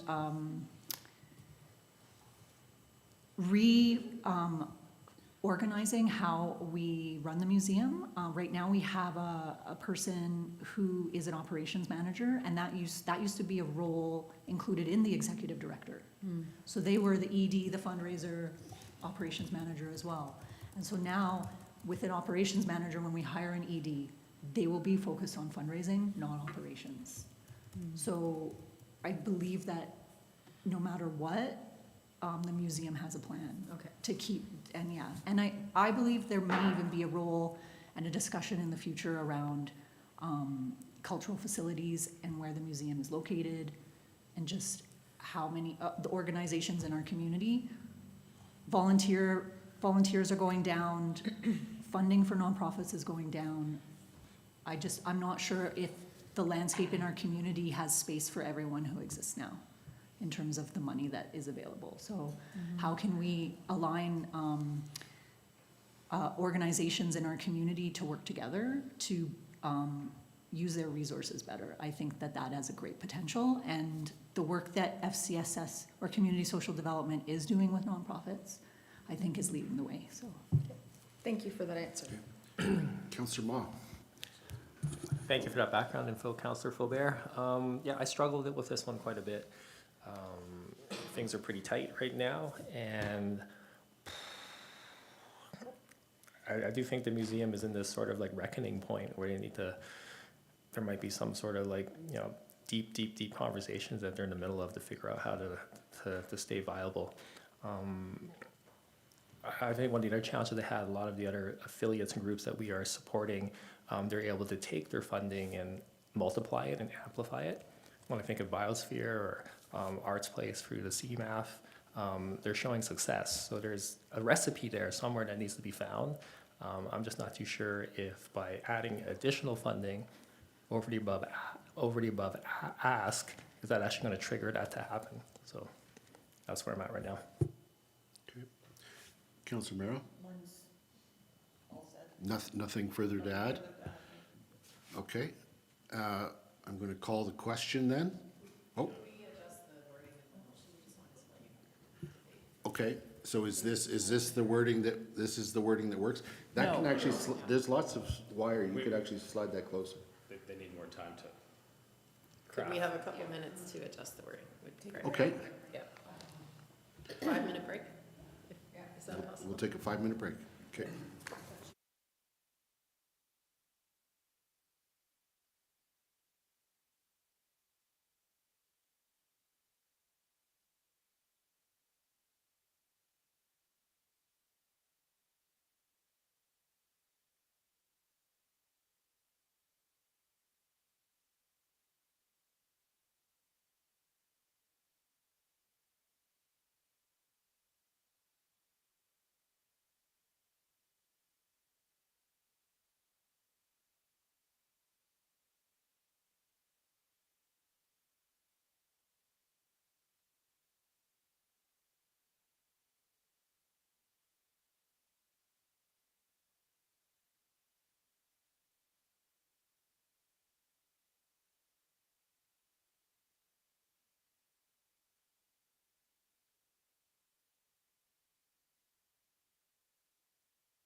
Can we keep going? We're good. Okay, we're back. We have a motion on the table that has now been revised in a way that's most accurate. I just wanted to confirm, Councillor Hillstad, that captures the essence of your motion. Okay, and so those amounts are the amounts of their usual funding plus COLA. Okay. All right then, so I will call the vote. All those in favor? Carried unanimously. Thank you. Looking to Councillor, oh, actually, before we do that, it's come to my attention that perhaps more clarity was needed on the motion that was with respect to the cybersecurity initiatives. I want to make sure that everybody is under the same understanding. I had thought that was just for 1 year. Others have thought that it was an ongoing operational thing, and therefore it'd be for both years. So just a quick poll here. What was your understanding, Councillor Mara? For 2 years. Okay, Councillor Faubert, you were thinking two? Okay, so then in that case, what I'm going to do is I'm going to move I'm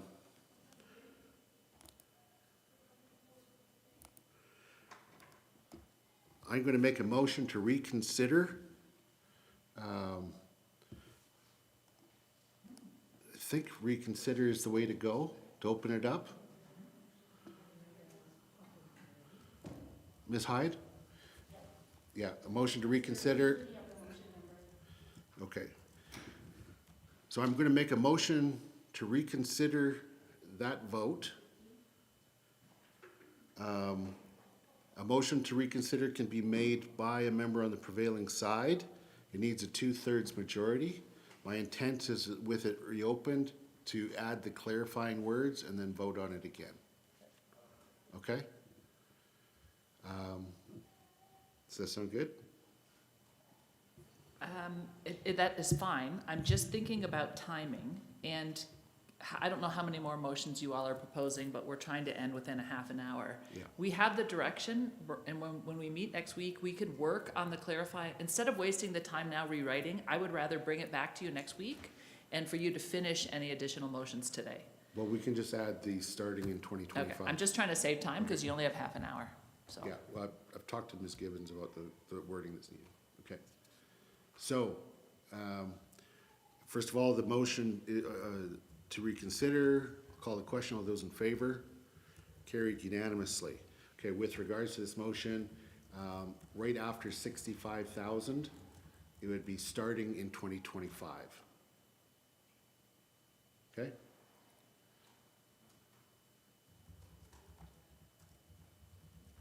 Okay, with that clarification, which matches the understanding that I'm hearing the majority had, is anybody wanting to speak to the motion? I'll call the question. All those in favor, carried unanimously. Okay, so now we are going to just go motion by motion, leaving enough time to go back to our tabled motions to conclude at 2 o'clock today. So, Councillor Ma, do you have a motion? Yes, Your Worship. I'm just going to send it over to Mr. Stiver right now.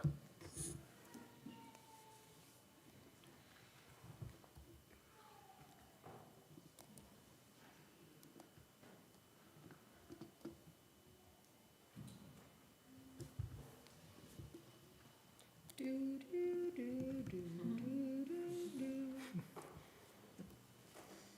you want to just speak to it? Yeah, I can speak Yeah. to it. Yeah, so basically the long and short of it is I would like to have Finance Committee direct administration to implement a Canmore Banff regional service increase. This is for Route 3, is funded by the paid parking reserve in 2025 for the amount of $78K. I know we have another motion on the table from Councillor Hillstad regarding potentially increasing funding from paid parking.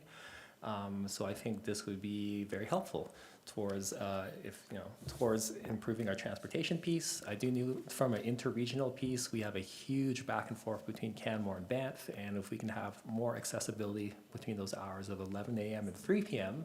for people to come back and forth between the two communities, that helps our transportation initiatives and congestion. Thank you.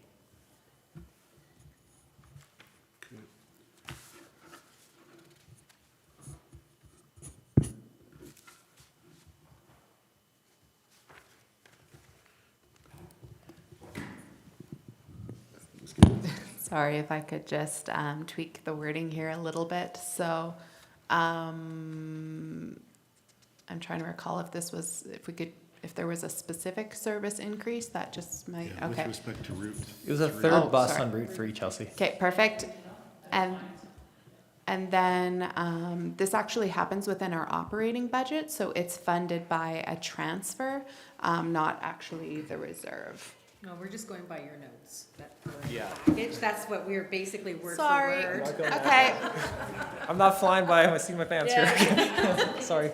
okay, It's clear where the transfer is coming from. Okay, It doesn't perfect. need to be written for our finance system, we just need to have clear direction about where we move the money, and I think this does that.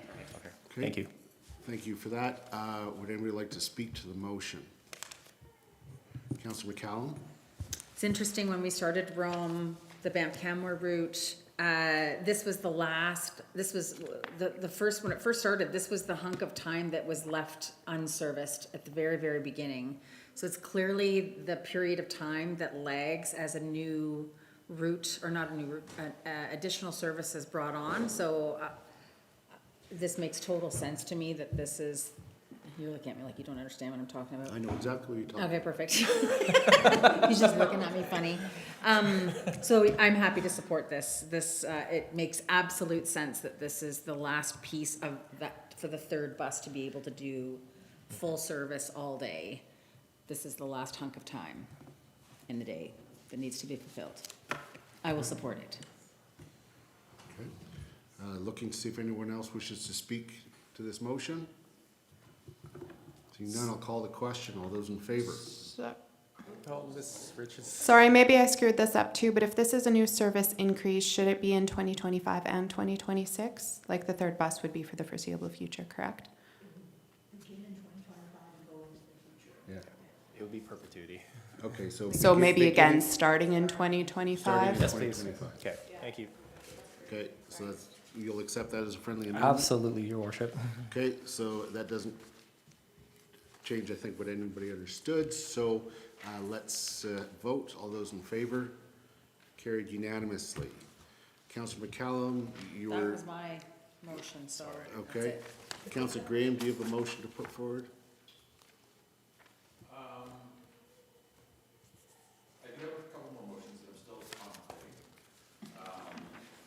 However. We will be coming back on the 16th. Yeah, so this is the all and all right now. No. And then procedurally, I want to figure some conversation about the. I'm sorry. Procedurally, I'm concerned about the Palliser Dog Park and its location, but I don't think that this is the time or place for that conversation, right? The funding is there, but where we put it, is that conversation coming back to us at all?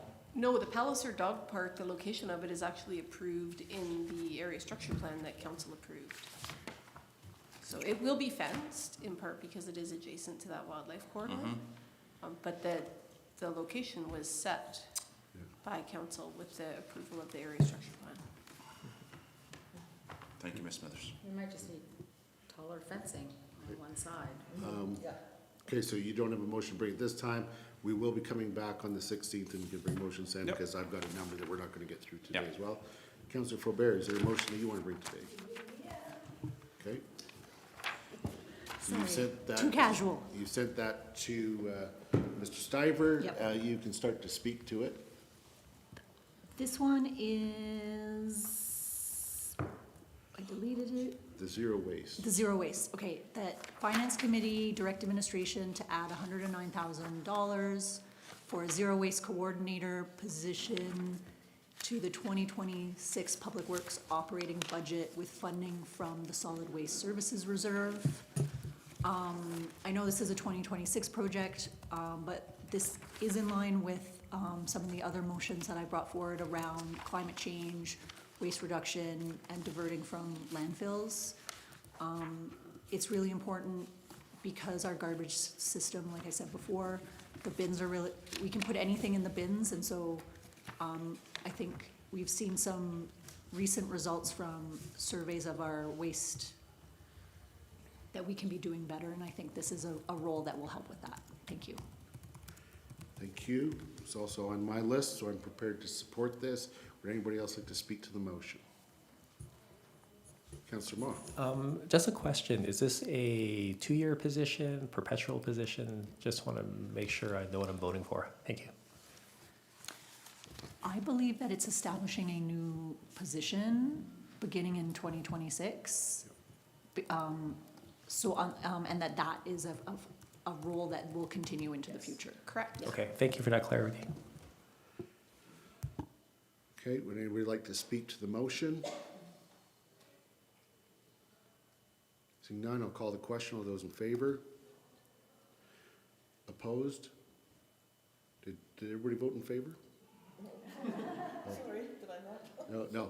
I'm just reading in my mind, sorry. Yeah, were you in favor or opposed? Okay, so that was carried unanimously. And Councillor Mara, did you have any motions that you'd like to make further today? All right, I am going to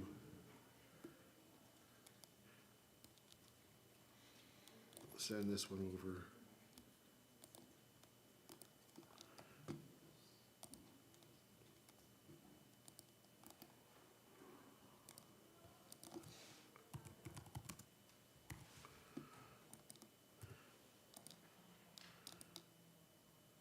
Okay, so also on the transit theme, the motion that I've sent to Mr. Stiver is that the Finance Committee direct administration to increase the transfer to the Bow Valley Regional Transit Services Commission by $140,377 to add Route 12 winter service starting in 2026 to be funded from the Integrated Transportation Management Reserve.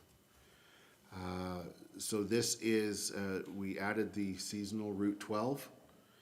This is making it a full year service. The previous motion was regarding frequency on an established route. This is about extending a new route. And this helps us incrementally move towards a more mature system that covers more of our town. As was noted, we do have a potential of increasing revenue with the motion that's on the table or has been tabled to the end of this meeting, which would also help fund something such as this. I think it's an important part of affordability to increase the frequency and expand the reach of Rome Transit whenever we're able. And I think that with this starting in 2026, it will be a good time to expand that route. I'd look to see if anyone wants to speak to the motion. Councillor McCallum. Thank you, Your Worship. Is the province of Alberta going to be assisting with any of this, or do they assist only Can't with hear what you're- sorry, does the province of Alberta assist with any of this operating dollars, or is it just the summer service that they assist with? Just the summer service. Okay. And This is to bring it around to the right, winter and season. so you would see this starting in January of 2026? I would see this starting whenever it's able to in 2026. This is the amount that was recommended by the Transit Commission. I believe it's an October start. October 2026? October. Well, it's Okay. winter, yeah. Yeah. Winter Right. 2026. And so do you think that this winter service of Route 12, like that the winter route will be slightly different than the summer route? I think that there will probably be some changes. Obviously, it's not gonna go up to Grassy Lakes. But it has maybe the But it could- potential of it could- rerouting it could to go- cover And some it could end at the Nordic holes. Center, Right, right. yeah. Yeah, I can support this. I think especially since it will be until October 2026 in terms of capacity at Rome and staffing and all the moving parts that is transit right now.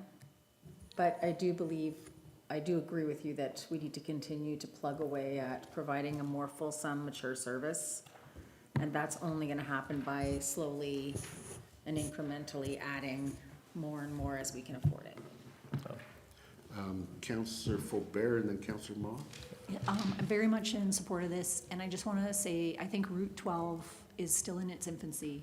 And there's still, and I think increased demand in Palliser. I'm only excited for transit, development in our community, and this helps us get there. Councillor Ma. Just for clarity here, like in my package here, it says make Route 12 year-round beginning October 2025, but I'm also hearing October 2026 as something being brought forth, That so I might just have want been a to typo. figure out what I'm voting for. I could jump in. There were two options presented. One was following this next summer season to keep it year-round, or to begin that year-round service in the winter of 2026, which is I think what Mayor Krausert Right. is recommending. Right. I can So- support October 2026, sorry. The reason why it's confusing is because it'll start October 2025, but it's a 2026 year-round. Yeah. Because 2025 will only have 3 months of the route so the year-round, so the route will become year-round in 2026, beginning in October 2025. So will it be starting in October 2026, like we just originally No, talked about, or no? Starts in the summer, and then instead of ending at the end of summer, it will continue In 2026. through the end of the year 2025, and then 2026 it becomes year-round. So The- it's, The funding element is for 2026. yeah. Yeah. No, that's right. That was the funding. Because, yes, Yeah, I'm confused. So I'm in favor of a route that starts, the year-round piece starts in October of 2026. That is what I'm voting for, not a route that starts in fall of 2025. Because that is the motion that I understood it to be, and what I just heard the Burgermeister say. so Route 12 will run in the summer 2025, right? And then it will then- stop. And then it ends in October. Yep. And then what I understood was the proposed plan was that instead of stopping, it would continue through the last 3 months of 2025 and become that year-round route. Okay, that's not what I'm voting for. Yeah, because it would, starting in October 2026 would mean that there would be no Route 12 in October, November, December, January, February, March, April, and then it would go again in 2026 for just the summer, and then roll. And then it will become a full year service. So I think both options are viable. I think the second one where it goes year-round in 2026 is a year later than the commission wants, but I think it reflects capacity. Well, and it will align very nicely with the fact that in 2026, you will have a development that will be full of people. I think that the Route 12 route with Palliser is an 80-minute route. So the Palliser stop got removed from Route 12 a long time ago. The potential's there in the future, but it's not on there yet. Yeah, it goes down Bow Valley Trail and then through Spring Creek. Yeah, Okay. yeah. Based on my understanding, and I've only been to one commission meeting, but I'm wondering if we need to take this away, especially if it's looking like we're gonna have a second meeting, because based on how I understand the options as they were presented, this motion, even though it says 2026, is Councillor Faubert is exactly right. So if what you're suggesting, Councillor McCallum, is that you want it to actually start in October of 2026, then the budget increase would occur in 2027. So I just want to make sure everybody's clear on that, that if you want it to start in 2026, this motion would need to change. Okay, so here's the motion.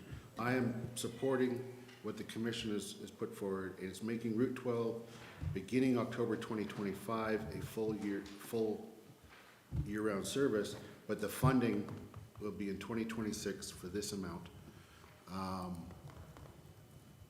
Yeah, that's, thank you for that. Thank you for the clarity. I am supporting what was put into our package here. Would anybody else, with that clarity, would anybody else like to speak to the motion? Councillor Graham?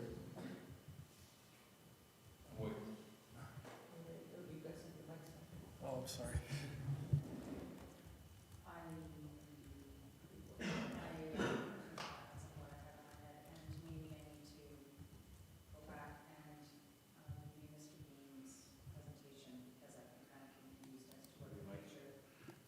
Tell you what, I'm going to move that we table this to the next meeting. Okay. Table this to January 16th. All those in favor? Carried unanimously. All right, we're now at 1:52. So I'd like us to return to the tabled motions for this meeting. The first one was about the $250,000 increase to Gen Cap Reserve in 2026. It was tabled because of the motion that was going to come forward, could put this motion in a new light. The motion did come forward for that, moving that 2.756115 back into the Gen Cap Reserve. And so, there we go. And yeah, we'll just get rid of that last zero. Yeah, there we go. Okay, so this motion is back on the table. I don't think we were looking for any additional information other than having that other motion made. So I will first return to the mover. Are you still wishing to proceed with this motion? Yep. Okay, so then this motion is back on the table, and would anybody like to speak to the motion?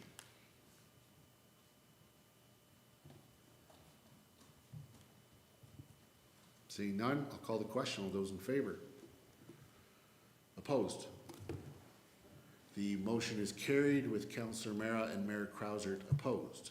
Okay, so then we move to the next motion, which was tabled, and that was the parking rate increase for peak season. And I think that there was additional information we were waiting for. There we go.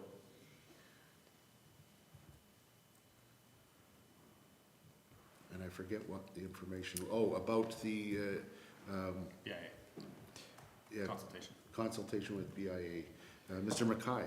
Yeah, and so I've heard back from 2 out of the 3 staff members who do the majority of engagement with the BIA. And they've indicated that there hasn't been formal consultation with the BIA on these specific rate changes. And with that said, there was significant consultation, I would say, throughout the community when the Integrated Transportation Management Plan was created. And in looking through the planning goals that should be considered with evaluating potential parking management strategies, what I see is that the values or priorities that the BIA would have in mind are well reflected here. So primarily these changes are being recommended based on utilization data and parking management trends that have been seen in the town center, as opposed to, I would say, other perhaps more subjective or anecdotal feedback from observations that some may have. Okay, thank you. And so that was in answer to a question by Councillor Graham. Would anybody else like to speak, or would anyone like to speak to this motion? So I'll I'll keep my motion going, and speaking to it, again, after we just now approved a couple of new transit, well, at least one new transit route, not the other ones can come back in the next meeting. I think, again, it just goes to show how this rate change, I do think, is necessary. Also, with looking at the usage of paid parking, the utilization is getting higher every year. And we're just dealing with the peak season with this change. The off-season stays the same, so, and peak season is getting busy, so I will, yeah, end it with that. Thank you, Councillor. I'll speak in support of the motion. I think that what you said earlier about, its impact on residents is minimal. The numbers are supporting with a rate increase. This is still well below what Banff is charging. So as far as reasonableness, I believe it is a reasonable rate. And so I would encourage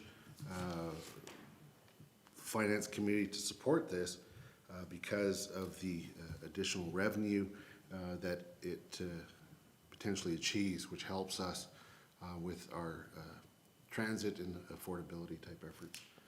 And of course, we know that parking isn't free. There's road infrastructure needs as well that get funded from this sort of funding. Would anybody else like to speak to the motion? Councillor Mah. Just question for administration. This parking rate is not only applying for the downtown area, but also say, is it River Road and the boat launch? That's correct. Okay, all right. Yeah, like I thought about this a bunch, and I'm a little bit leery about the midweek jump from 3 to 5. But I can also understand the rationalization of the simplicity of a across-the-board rate. I appreciate Councillor Hillstead bringing up the point that, we are maintaining the 3 hours free for locals, so that impact will not be there. And also the fact that, as a comparator to our neighbors up the valley, at $7 an hour year-round, we are below that. And I think that's helpful. And for sure, there have been some projects that, I put forth, for example, for bus service, and helping to fund that would be helpful, and it's aligned with our ITP process. Thank you. Anyone else speaking to the motion? Councillor Graham? Thank you, Your Worship. I will be speaking in favor of your motion, Councillor Hillstead. The rates are reasonable. Right? We are below our nearest competitors. My concerns, we just increased some funding for transit.